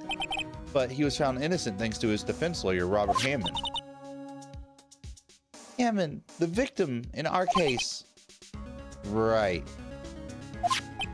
The suspect, Mr. Yogi, was oxygen deprived so much so he had brain damage. He lost all memory of being in the elevator. After he was declared innocent, he disappeared. Where could Yogi have gone to, I wonder? He may be closer than we think. The old man? You have data on the victim Edgeworth's father? Yeah, hold on. Victim, found it. Gregory Edgeworth, 35, defense attorney. If he were still alive, he'd be 50. He had lost that day's case in court and got into the elevator with his son, Miles. Miles? Miles Edgeworth, of course. So, he was in the elevator with his father? Oh, wow. I bet the elevator shook and that's why it freaks him out. Oh, I feel bad for the man. From the angle of the bullet and other evidence, it could not have been a suicide. The murder weapon and pistol was found in the elevator. The pistol had been fired 2 times. Just like we are hearing in this case now. It sounds just like this current case. It does. It really does. Well, first I have to get a handle on the main facts, like a summary. Right. Summary. Found it. Here you go. December 28th, 2001. That's exactly 15 years ago from the day after tomorrow. So, in 2 days, the case is closed. The incident took place in the elevator of the district courthouse. What? Is this the same district courthouse where we're holding the trial now? Looks like it. Oh no, is that a death sentence for us? There was a large earthquake at 2 p.m. on that day. Part of the court building collapsed and all of the lights went out. Wow, that was some earthquake. No wonder he's scared of earthquakes, man. That's tragic. At the time, 3 people were trapped in the elevator. It took 5 hours for them to be rescued. 5 hours. That would be scary like that in the dark.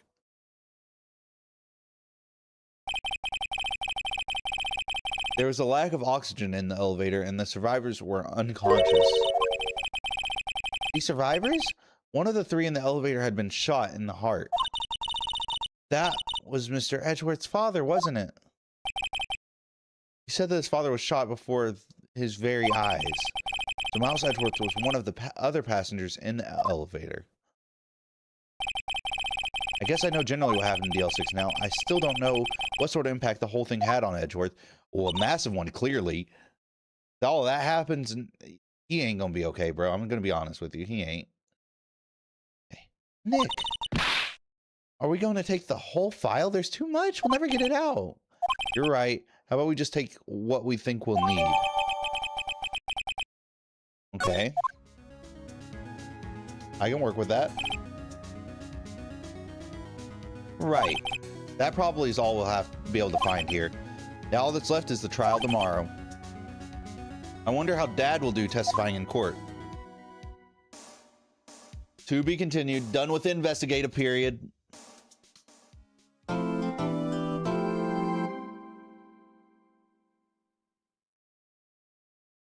All right, on to... Yes, absolutely, save my progress, please.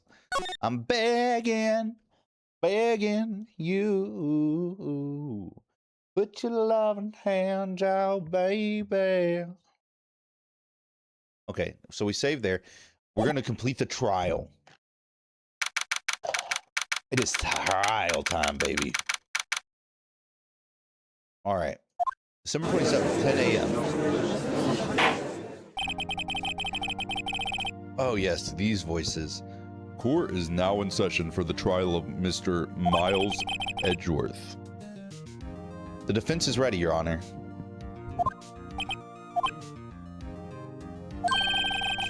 Very well. Apparently, the prosecution is also ready. Who's the judge here, anyway? Mr. Von Karma, your opening statement, please. Very well. No opening statements, so... Objection! Not so fast, Judge. I was taking a meaningful pause before speaking.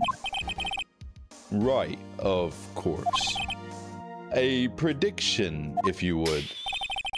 Today's trial will end 3 minutes from now.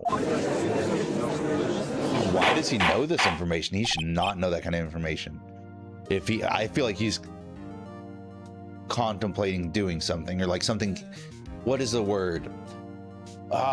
He is colluding to have something happen. I think that's the right word. Order. Mr. Von Karma, what is the meaning of your statement just now? Bah.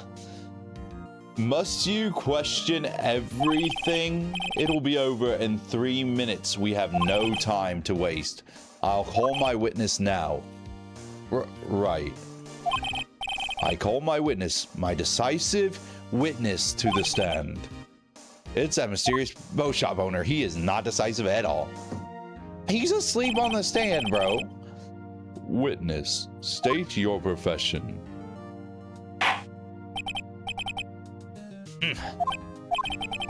I'm the proprietor of the restaurant The Wet Noodle at Gourd Lake.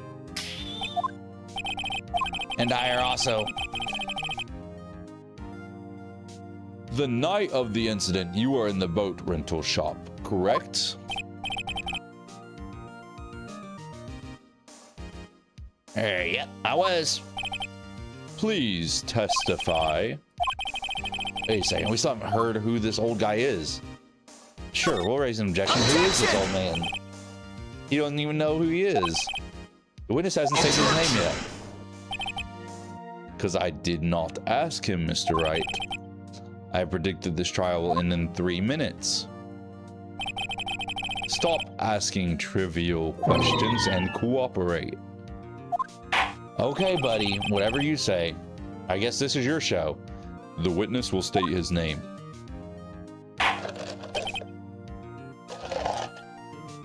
Oh.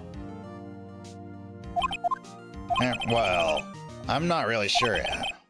What do you mean? My memory... Your Honor, the witness does not remember anything beyond the last several years. Ergo, he cannot recall his own name. He can't recall, you say? Yes, but the incident in question took place 3 days ago. He can testify. Very well. Let's hear his testimony then, shall we? Witness? Let's call this mother fluffer out. It was the night of the 24th, just after midnight. Yep.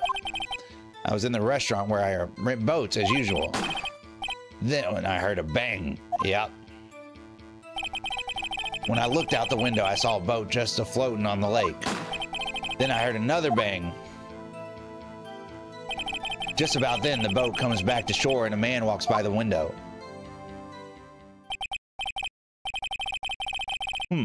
Very well. I'd like to begin the cross-examination.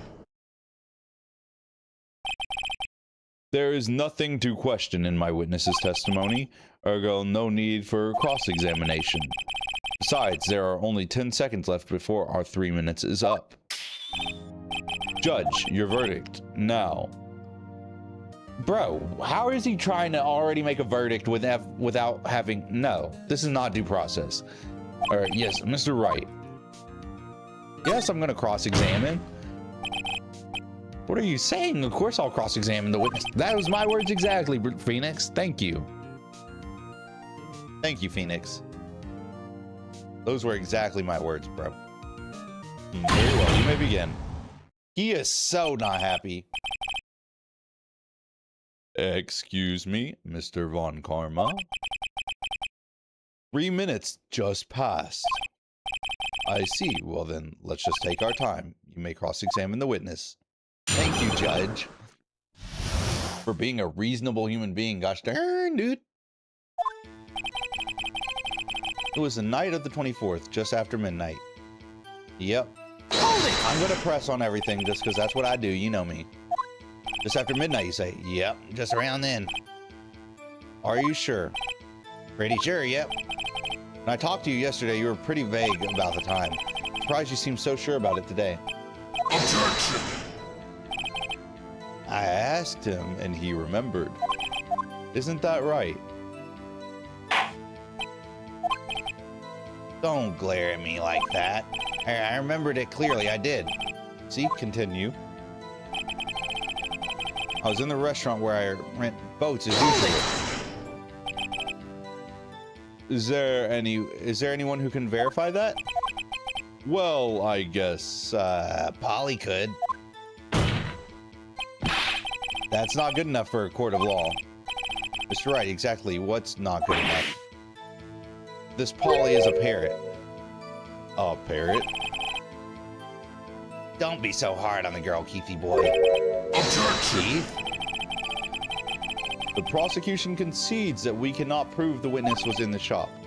Witness, please continue. Then I heard a bang.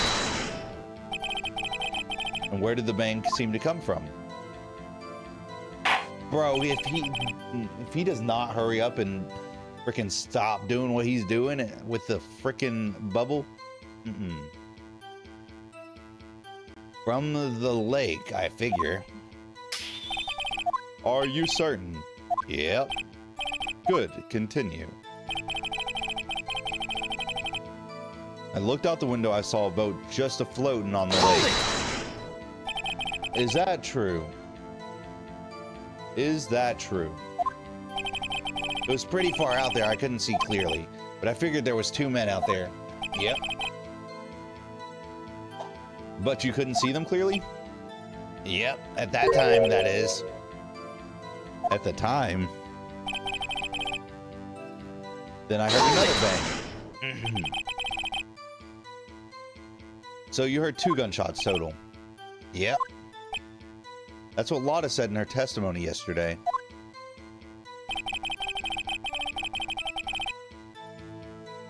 Just about when the boat comes back to shore and a man walks by my window.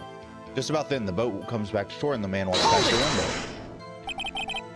By your window? Yep, by my window, right outside the window of my little shack.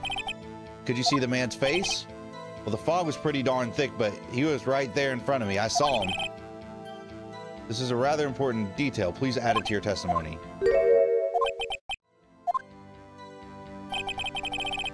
The man was a defendant. He was saying, I can't believe he's dead. How do you know that he is? He might have very well been talking about his father. We bring up the DL6 incident, saying that it's may have been about his father, right? Objection!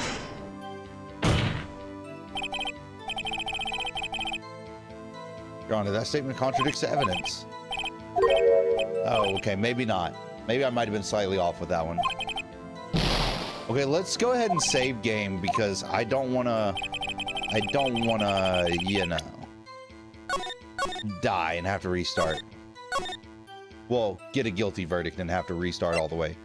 That would be no bueno. No muy bueno if that were to happen. No, I would not like to return the title screen. I just want to save. Thank you. Thank you. Okay. Okay, so where are the contradictions in his testimony? Was the night of the 24th just after midnight? Let's review our evidence too real quick. So we have a Lotta's camera. It makes a loud noise, or takes pictures whenever a loud noise is detected. Sometime on the 24th or 25th, shot from approximately 1 meter away. Taken automatically on 12:25 at 12:15 a.m. Shows an empty lake. Taken automatically on 12:24 at 11:50. Oh my goodness. At 11:50 p.m.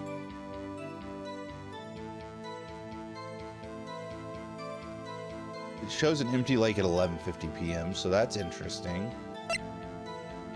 An old photograph of DL6 incident, Exhibit A, is written on the back. Gordy article, we have the overhead map, we have the found in the victim's body, the ballistic markings match the pistol. Lotta's deposition where she heard 2 gunshots just after midnight. He said he was asleep at midnight though. Interesting. So, was in the restaurant where I rent boats as usual. So then I heard a bang.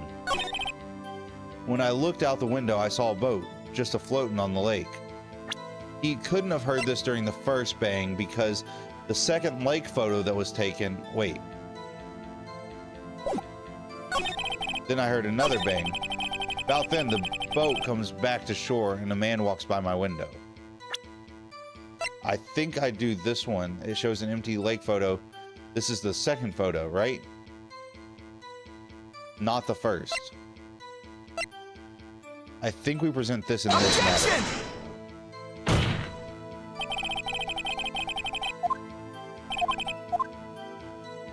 Dang it. I thought I was onto something there. I still think I might be. I just think I might have had it the wrong order. Just about then, the boat comes back. Oh, wait. I think I might have been on the wrong line. Okay, so... I was in the restaurant. Then I heard a bang. Looked up and saw a boat. The boat couldn't have been coming... Well, I guess it could have been. Then I heard another bang. We present this to the court. Nope. Gosh darn it. What am I missing? Okay, so then I heard another bang. Just about then, the boat comes back to shore and a man walks by my window. The man was the defendant. He was saying, I can't believe he's dead. How can you be so sure?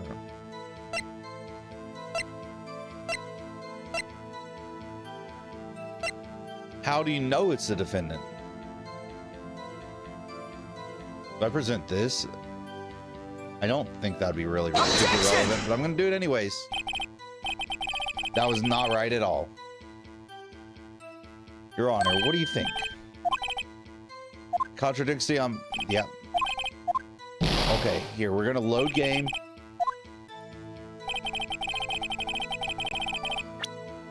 We're going to load game. Ooh, okay, we're loading game. Okay, so. Ooh, let me clear my mind for a second. Namaste. Okay, so. Here we are. That man was the defendant. He was saying, I can't believe he's dead. Sure. We have Robert's autopsy report.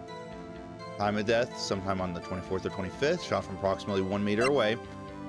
We have taken automatically at 12:25 at 12:15 a.m.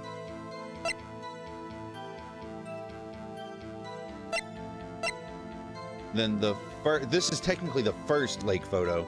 Second lake photo that we're provided, but it's the first lake photo before the incident. This one was taken at 12:15 a.m. I think that's going to be our smoking gun in this testimony.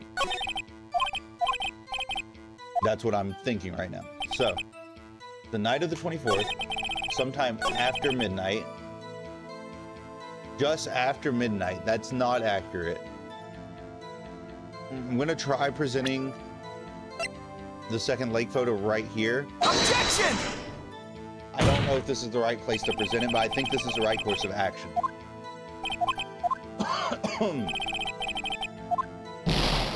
Dang it. Okay, yeah, no, that was not the right one. I was in the restaurant where I went to boats. Then I heard a bang.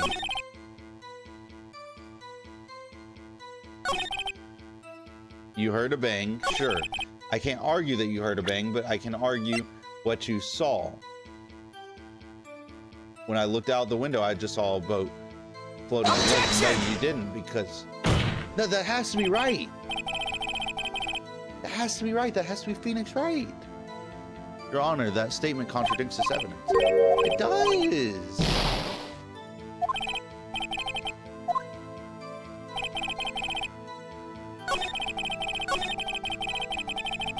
About then, the boat comes back to shore and a man walks by my window. Then I heard another bang. When I looked out the window, I saw a boat just floating on the lake. Oh my freaking gosh, dude.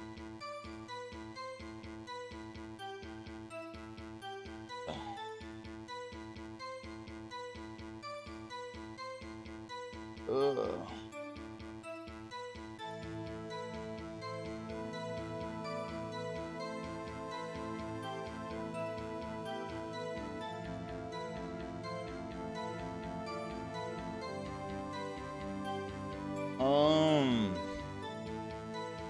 Gosh darn it, dude. So stuck.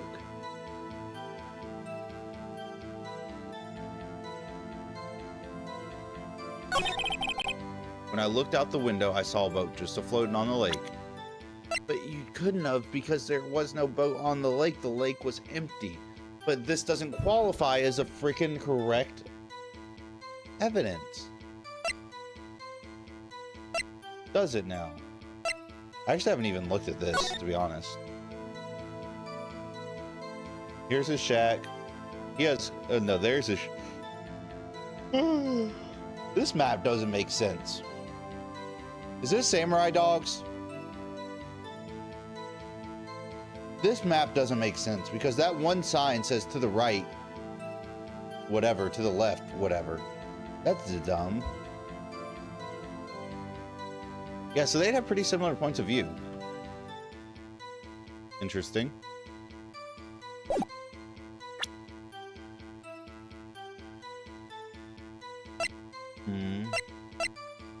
These aren't overly relevant. I heard 2 sounds like gunshots just after midnight on 12/25. Then I heard another bang. Just about the... Then the boat comes back to shore and a man walks by my window. Can we disprove the man walking by his window? Or we can't disprove it, but can we get information from it? Or wait, what if instead, when I looked out the window, I saw a boat floating on the lake, but I present this, the first Objection! Nope, not it.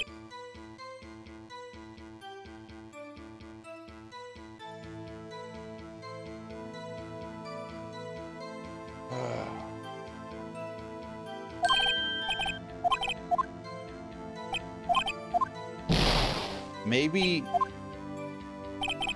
I don't think there's any other evidence that we can present. I really don't.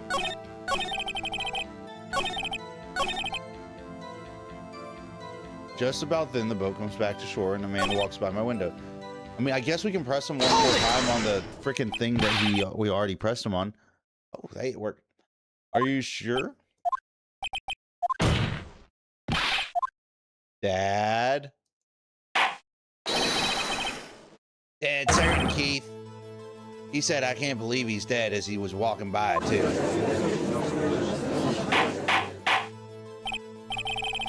Witness, are you sure that the person you saw was Miles Edgeworth? It was him, that Edgeworth boy.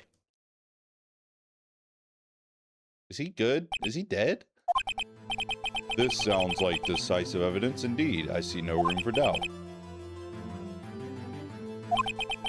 And karma. He lured me into cross-examining so he could set me up for a fail. Nick, I don't like the way things are going here. Everyone in the courtroom is glaring at us. Sure, I'll raise an objection. Objection! Your Honor, we proved in yesterday's trial that it could not have been Edgeworth who fired that gun. Mr. Wright, are you referring to the fingerprints from Edgeworth's right hand found on the gun? The photograph showing a man firing with his left hand? Exactly. That is easily explainable. He could have wiped his prints after he fired. You're ignoring the truth of the matter. Everything in this witness testimony is true. The judge is lost in thought. What should I do? Raise an objection. Objection! Your Honor, the witness claims that the Edgeworth said I can't believe he's dead, but his word is all we have. He were telling a lie. Mr. Wright, in a court of law, the evidence tells all. Apparently, you have yet to realize even this basic fact. If you say his testimony is a lie, Show us proof. Do we have evidence? It's no good. There's nothing I can do. Are you sure? To be honest, I don't know what to do anymore. Please. You hear me, sis? Please. We need your help. Nick needs you. 3 minutes was perhaps too high an expectation. However, 15 minutes isn't bad. This must be a new record. Enough. The witness may leave the stand.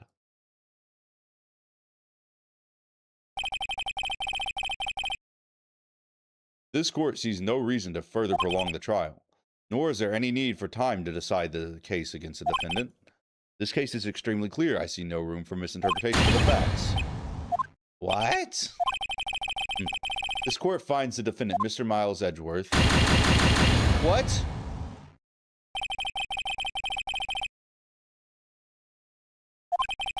Wait, did I do something wrong?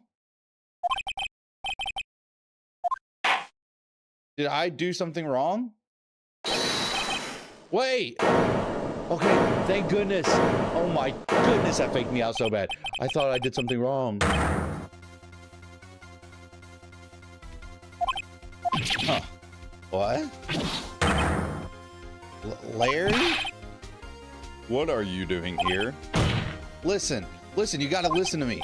I was there in the park the night of the murder. I wasn't sure about it until yesterday, but today I remembered it. Remembered what? The gunshot. I heard it too. Order. What is the meaning of this? The verdict has been decided. I call for adjournment. One moment, Mr. Von Karma. So you say you heard a gunshot? Yeah, I did, a gunshot that night. I was sitting here in the audience listening to the testimony. Then I realized something he said was different from what I remember. Anyhow, I can't just sit here and let you call Edgy a murderer. It's just not right. I'll testify. Let me testify. Order. Well, this is the first time something has happened like this in my courtroom. Not quite sure how to proceed. Judge, you've already given your decision. The trial is over. Nick, this is it. Larry's given us one final chance at this. Only it wasn't Larry. He could make things even worse. Mr. Edgeworth was just declared guilty, Nick. Doesn't get much worse than that. You're right. Okay. Your Honor. There was another witness. It is our duty to hear him speak. Right here, right now. A waste of time. The verdict cannot be overturned.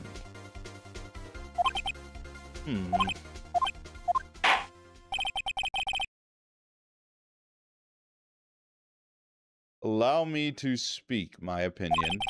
In all court proceedings, it is our duty to prevent an inaccurate verdict. In order to make sure no mistake has been made, every witness should be heard. What is this? I withdraw my previous verdict of guilty. Mr. Von Karma, I order you to call this new witness to testify now. What? The court will adjourn for a 5-minute recess. After that, we will hear this new witness. Court is adjourned.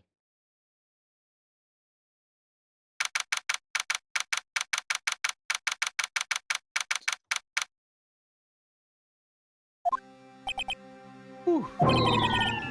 That was too close. Sorry to keep you on the edge of your seat like that, Edgeworth.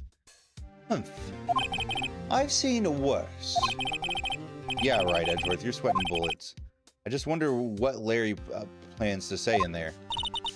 Larry was at the lake that night? Yes.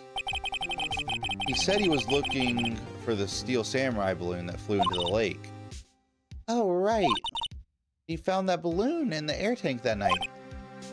Yeah. Hey, Edgeworth. Huh? You say something right? Yeah, a lot of things. You seem out of it. What's wrong?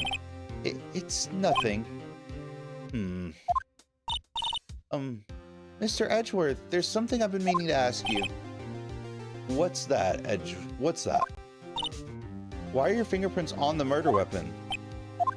Oh.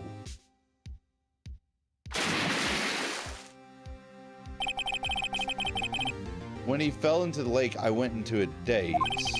I couldn't understand what had happened, and I couldn't think straight. Then I saw the pistol lying on the floor of the boat in front of me. I picked it up without thinking. I didn't have a reason, really. I see. Right. Yeah? This might be our chance. Our chance? Von Karma has only ever run perfect trials. Perfect trials? Perfectly prepared witnesses, perfectly complete evidence. That's the secret to his success. This is the first time he's ever had to deal with something unexpected. He has to let someone he hasn't even talked to testify before the court. That someone is Larry. What are you getting at? It's likely his testimony will be full of holes, right? That's right, Nick. No 10-minute trial this time. We'll milk this one for all it's worth. Hey, it was 15 minutes.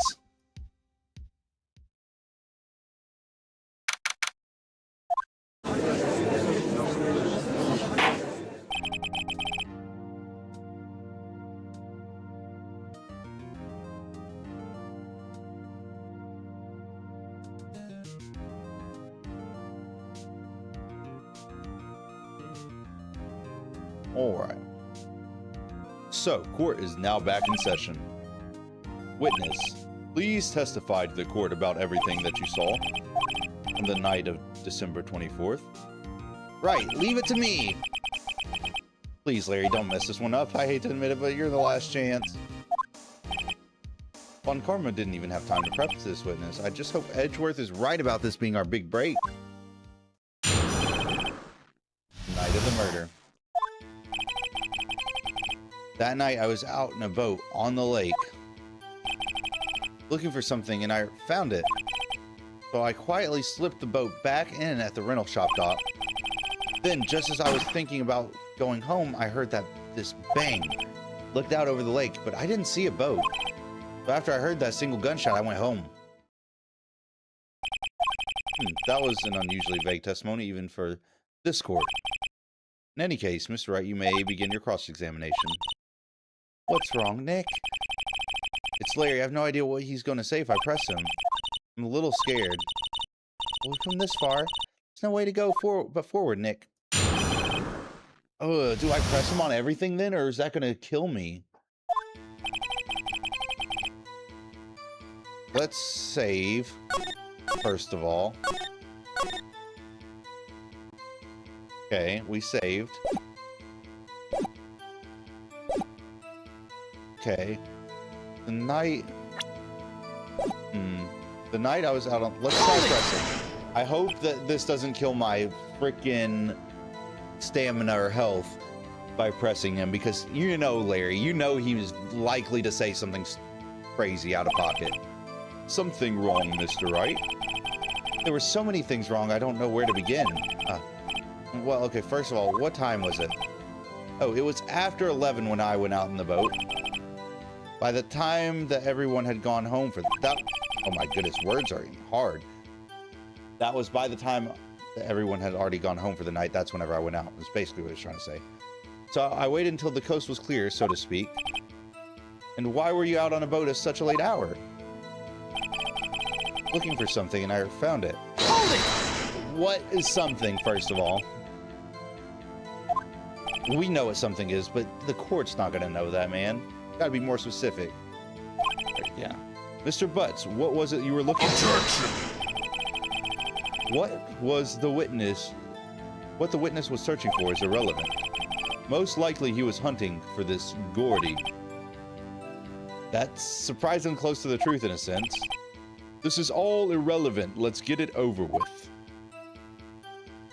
So I quietly slipped the boat back in at the rental shop dock. So that would be the person that he saw in the coat walking past, maybe. Around what time was it? Well, let's see. Figure I was out searching for about an hour. I guess it was around 12, yeah. You're not sure? Hey, don't give me that face. I'm not some sort of sundial.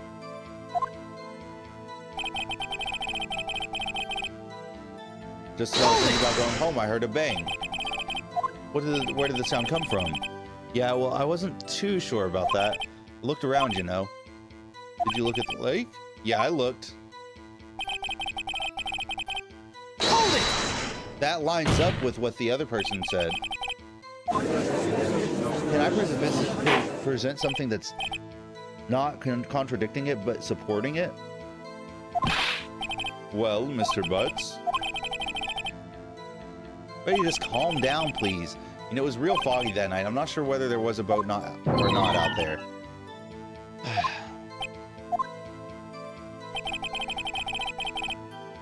After I heard that single gunshot, I went home. You only heard one bang, correct? Yeah. Well, Nick, it's pretty wishy-washy testimony, wasn't it? Guess I should just start working on the contradictions. I wish I could be more helpful. I wish I could call my sister. Hold on, I have a plan. So after I heard that single gunshot, I went home. We can point out a contradiction here within Lotta's deposition. Objection! It doesn't line up. Wait a second, Larry. What? You only heard one bang, you're sure? That's what I said. But Miss Lotta Hart testified that she heard two bangs. The old man just now said the same thing. They both heard two gunshots at night. Huh? Were you even listening? Were you paying attention at all to what they said? Yo, Nick, please. You know something's been bothering me. I'm a witness, see? I'm like a customer here. So you gotta treat me nice and stuff, okay? Okay, buddy. Okay, buddy. He ain't no... What? You only heard one gunshot. Are you sure? Well, to tell you the truth, I'm not sure. Eh? Not sure. Yeah, well, I might have missed the other gunshot. I was listening to something else. Something else. My radio, dude, with my headphones. What?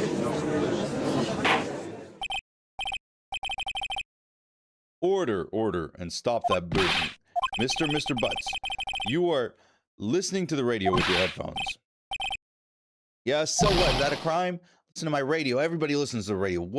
What's the big deal, man? Mr. Von Karma, your opinion? Waste of time. I do not accept this witness, nor his shoddy testimony. Well, Mr. Wright, should he continue his testimony? We should probably continue, right? Your Honor, please allow the witness to continue his testimony. Nothing is more pitiful than a lawyer who doesn't know when he's lost. Very well, Mr. Butts, please give your testimony. Be sure to include details like your radio. Right, leave it to me. Okay, what Larry heard. It's lonely being alone on Christmas Eve. Sure. That's why I was listening to an all-request show on the radio. See? I was listening to it real booming loud like. I'm sure I heard that gunshot. I remember exactly what the DJ was saying when I heard it too. But this can give us an exact time frame. You were listening to your radio at high volume? Yeah, what's the big problem? Can't a man listen to his radio in peace? Isn't this a free country? I truly believe that Larry has no idea what the problem is here. Judge, can you believe a word this witness says? What he heard was probably nothing more than a drum beat from the radio. True enough, it is difficult to believe this testimony. Objection! Objection! Wait, Your Honor. Excuse me? DJ? An announcer. The guy who says things on the radio. Anyway, what this means is when he heard the sound, no music was playing. The DJ only talks between songs. So he could have heard the gunshot from the lake. He'd like to cross-examine the witness, Your Honor. Very well, Mr. Wright. Hey, what is...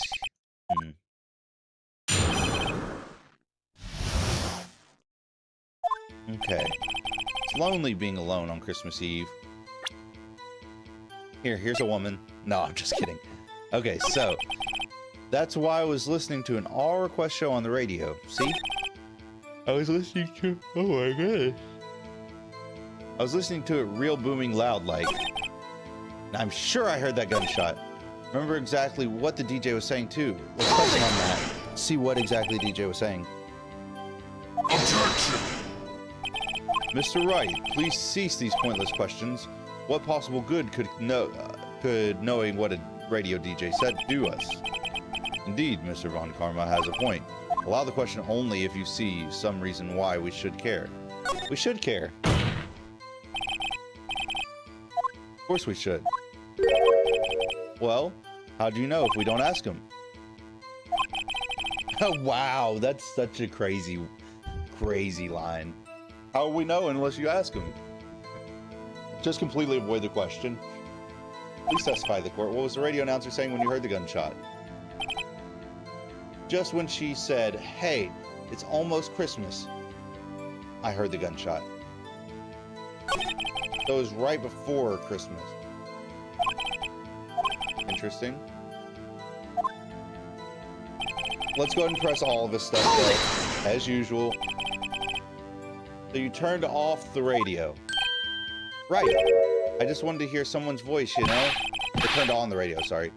You don't know what it's like out there, alone, on Christmas Eve. Alone! That's why I was listening to an all-request show on the radio, see? Listening to it... Oh, wait. Hold up, I need to press that. Well, I was listening to an all-request show. Which specific show?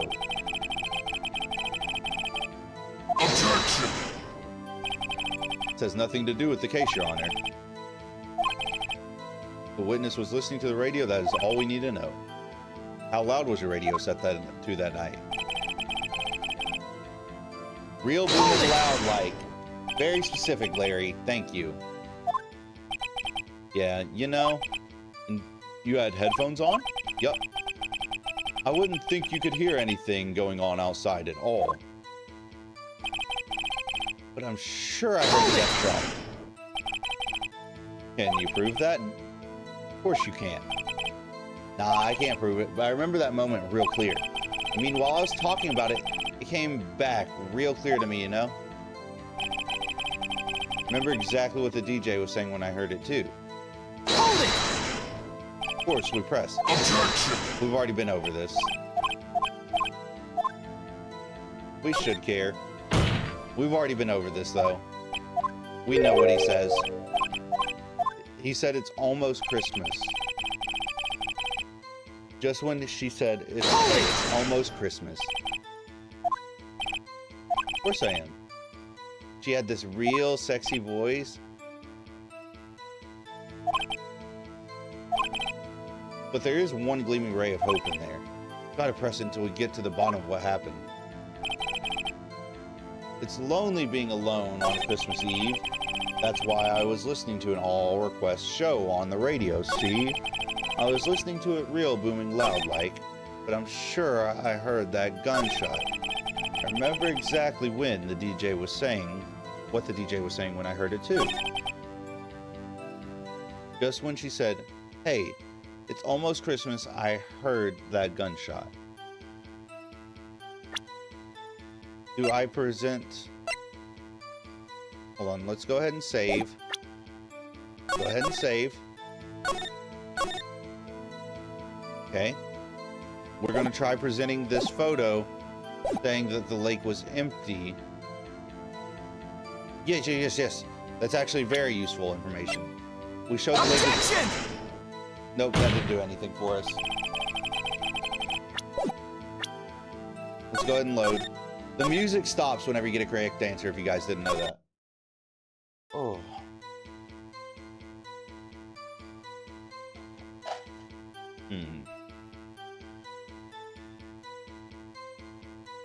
Just when she said, hey, it's almost Christmas time. Let's review our information. This is a photo of the death pretty decisively. We can all agree on that. Right? Right.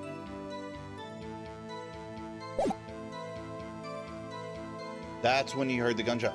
Oh, that is a... Objection! There we go. That photo, because it says that it was taken at 12:15, and this was post. This is Christmas Day now, not Christmas Eve. Larry, are you absolutely sure what you're saying is correct? Huh?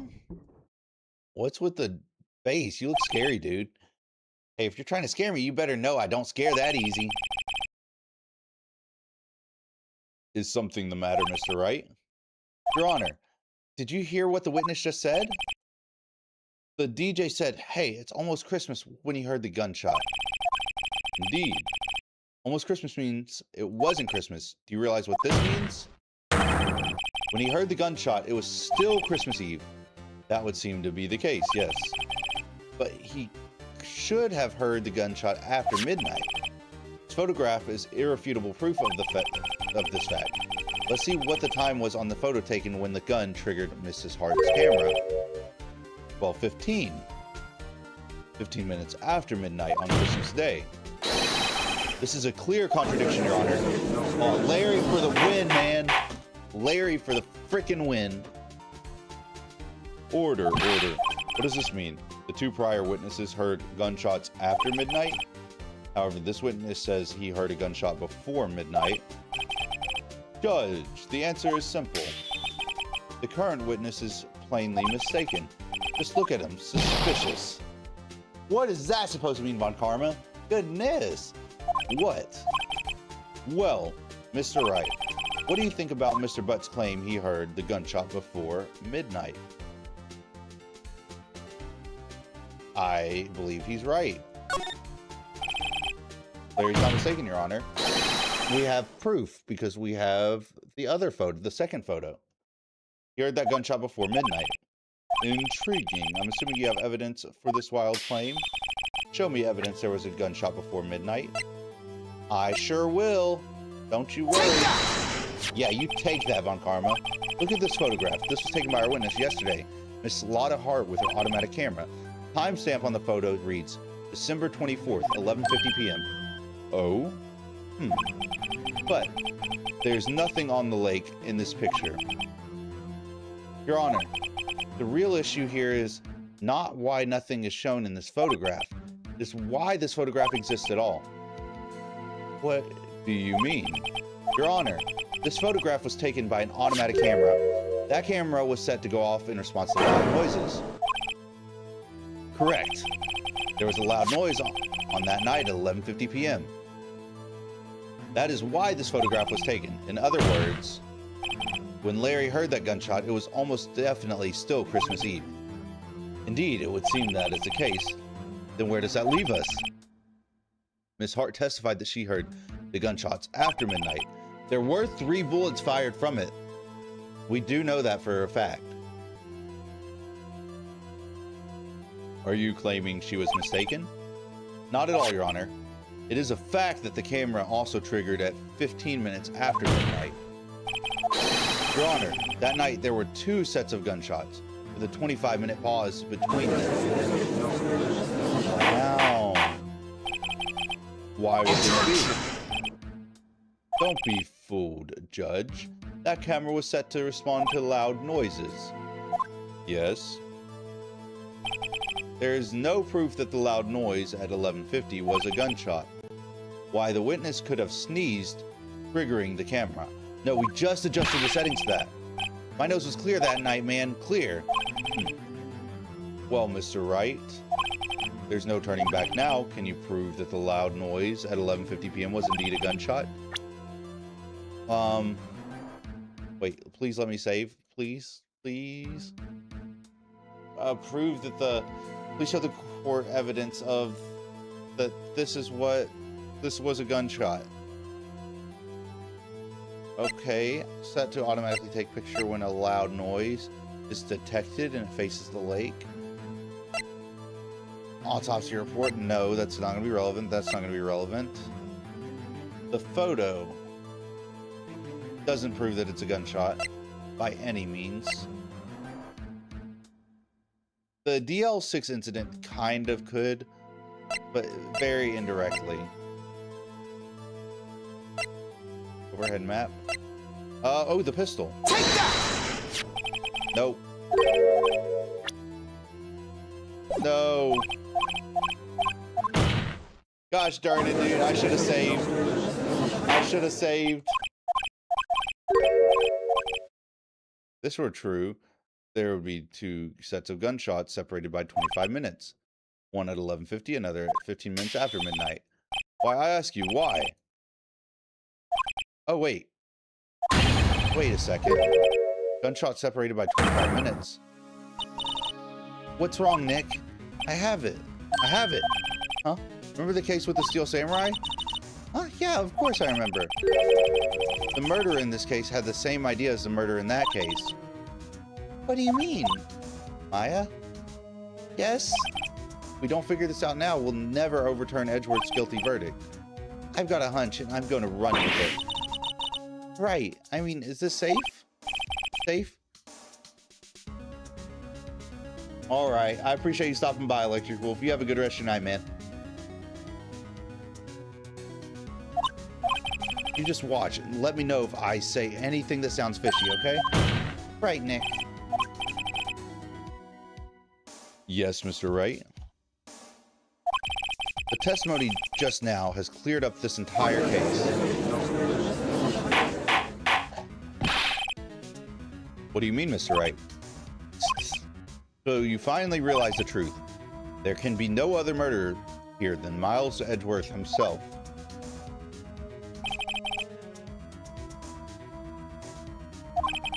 Wrong one, Karma. A man was shot that night, but it wasn't Edgeworth who did the shooting. A similar motive to the one in the Steel Samurai, which was revenge? Didn't like being blackmailed anymore? Listen, rookie. Take a deep breath and consider the facts. At the time of the murder, one boat was on the lake. That was shown by the photograph. The defendant, Edgeworth, and the victim, Robert Hammond, were on that boat.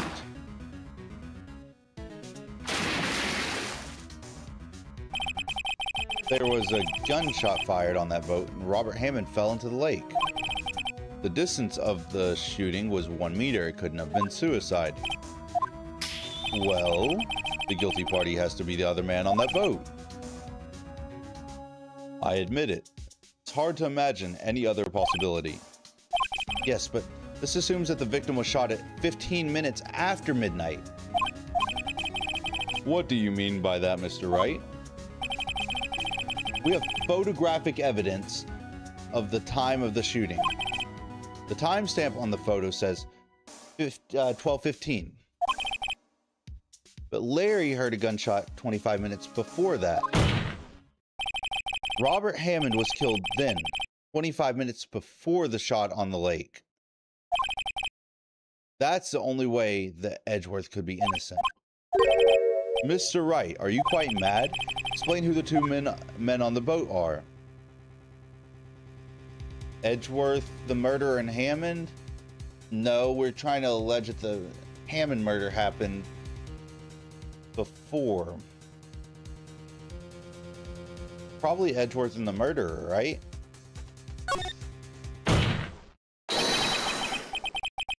Yeah, it has to be Edgeworth and the murderer. Of course, it was Edgeworth and the murderer. After the murderer killed Robert Hammond at 11:50, he assumed the guise of Mr. Hammond and met Edgeworth. Oh! Snap! Are you serious? Yes, Edgeworth won't tell us why he went to the lake that night. However, I have a hunch. That night, Robert Hammond called Edgeworth to the lake. Now, Edgeworth didn't know Robert Hammond's face that well. That's why he didn't suspect anything when the murderer took Robert Hammond's place. I'm not sure what to make of all this. Ludicrous. Mr. Wright, tell us the name of the murderer then. Murderer's name, right? It's... It wouldn't be... What? I'm gonna be honest, I don't know. I don't know the murderer's name. I don't. You don't know? You waste my time. I don't know because he never told us. The murderer is the caretaker of the boat shop. That old man. At 11:50, he was the one who killed Robert Hammond.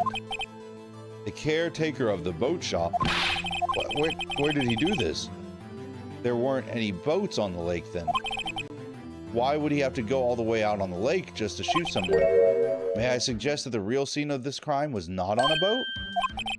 What? Well then, where did the murder take place?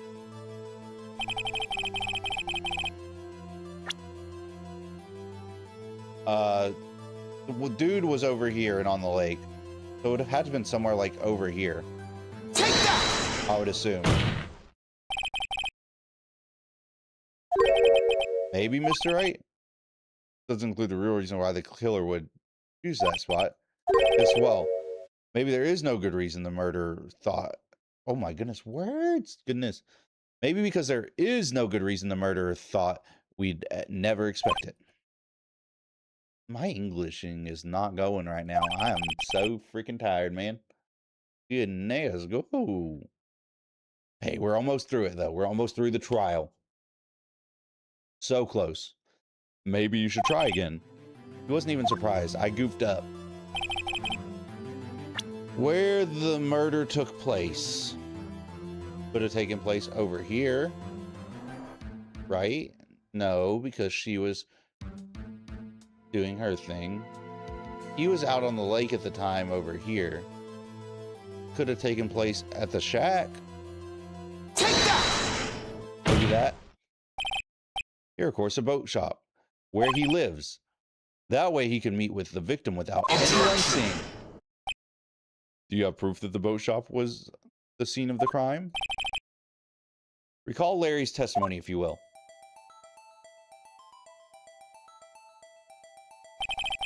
That night he was out on the lake in a boat, searching for something. He finds it and returns the boat. Then, just as he started to head for home, he hears a gunshot. He heard a gunshot, Your Honor, even though he was wearing headphones at the time. In other words, the gunshot was very, very close by. And where would that be if he had just returned a boat? The boat shop. Mr. Wright, what happened that night on Gourd Lake? Please tell the court from the beginning. Yes, Your Honor. Nick, are you sure about this? Not really, but I think if I start at the very beginning and I take it slow, I might just be able to figure this out. That night, the caretaker of the boat shop called Robert Hammond to his shop.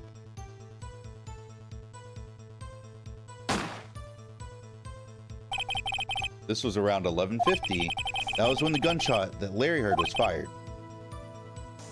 After that, the caretaker put on Robert Hammond's coat. He became Robert Hammond. Then he got into the boat with Edgeworth and went out into the middle of the lake. Then who fired that pistol on the boat, Mr. Wright? It would have been the boat shop caretaker, right?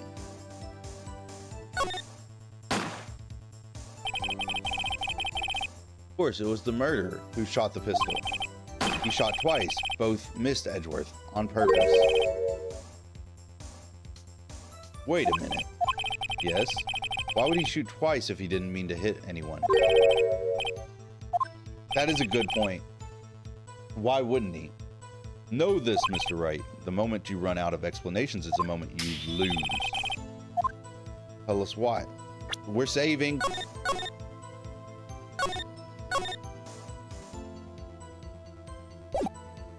Okay, so, tell us why the murderer had to fire twice. The first shot missed. Create a witness. I believe he shot twice to create a witness, Your Honor. Create a witness?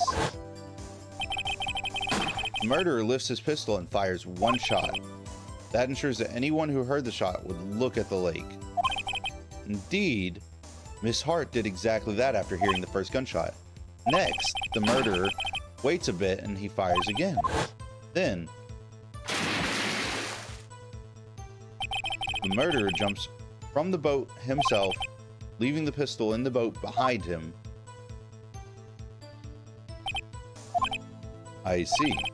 Someone looking from the edge of the lake, it would appear that one of the men on the boat had shot the other. The murderer didn't know about the automatic camera, of course. That's why he shot twice, to draw attention to the boat. Once you realize that, everything else falls into place. The boat shop caretaker swam back to his shop, then he put Mr. Hammond's wet coat back on the body and threw the body into the lake. This is what happened, Your Honor. These are the events that transpired that night on Gourd Lake.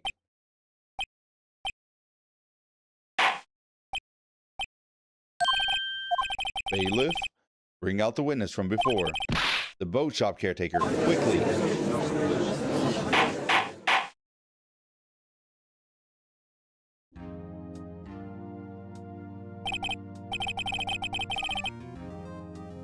Very well.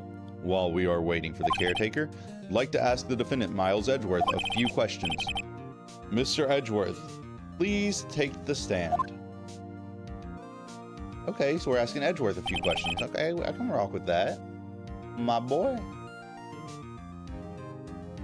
Mr. Edgeworth, you heard what the defense has said. Yes. Well, why did you go to the lake that night? What Wright has said was mostly correct. Astonishingly so, actually. Yes. Several days ago, I received a letter. The letter was signed Robert Hammond. He asked me to come to the boat shop by the lake at midnight on Christmas Eve. He said he had something very important to discuss with me. Something important? I'm sorry, I can't say what it was. Your Honor, sir. Bailiff, we are conducting a trial here. I ask that you remain quiet. The witness has disappeared. He isn't at the boat shop either. What? What should I do? But find him, quickly. We can't allow him to get away. Oh no.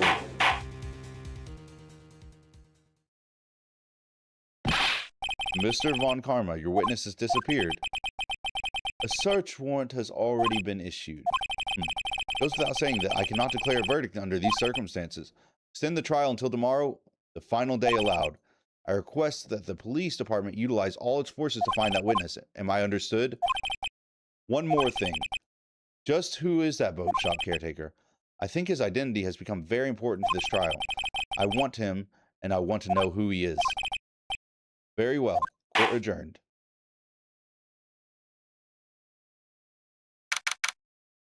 Nice. Yay, Nick, you did it. Yeah, well, at least we got out from under that guilty verdict. And what about Larry? Even Von Karma didn't know what to do with his testimony. Larry really helped us out. Sure, once I sifted through his unique testimony. Still, he did save us. I just wish our cases weren't so down to the wire all the time, you know? I know what you mean. Sometimes I feel like it's us on trial instead of our clients. Hey, Edgeworth. Mr. Edgeworth? Did you say something? Don't look so pained. I mean, it looks like you're probably going to get off the hook. You could try to smile just a little, relax.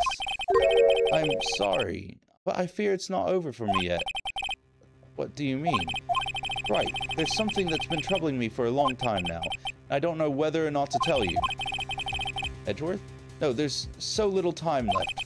I want to tell you to get it off my chest, but... I can't make up my mind. What is this about, Edgeworth? It's a nightmare I've had. A memory of a crime that I committed. A crime you committed? A memory of a murder.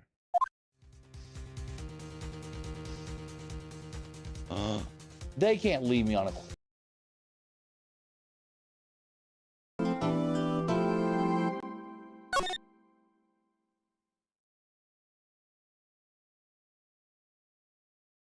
Past the second trial. We are now on day 3. I appreciate all of you guys that are here, staying tuned in and being here. You do want to see future content and then did enjoy this content, feel free to leave a like. It helps the algorithm. And leave a subscribe if you want to see more content from me. Matter of fact, most of my viewers, most of my watch time comes from people that are not subscribed, about like 95%. So, again, if you did enjoy the content, feel free to leave a sub if you want to see more in the future. But anyways, I hope that all of you guys have an amazing, wonderful rest of your night. And I look forward to finishing solving the case with you guys in the future. You guys have an amazing rest of your night.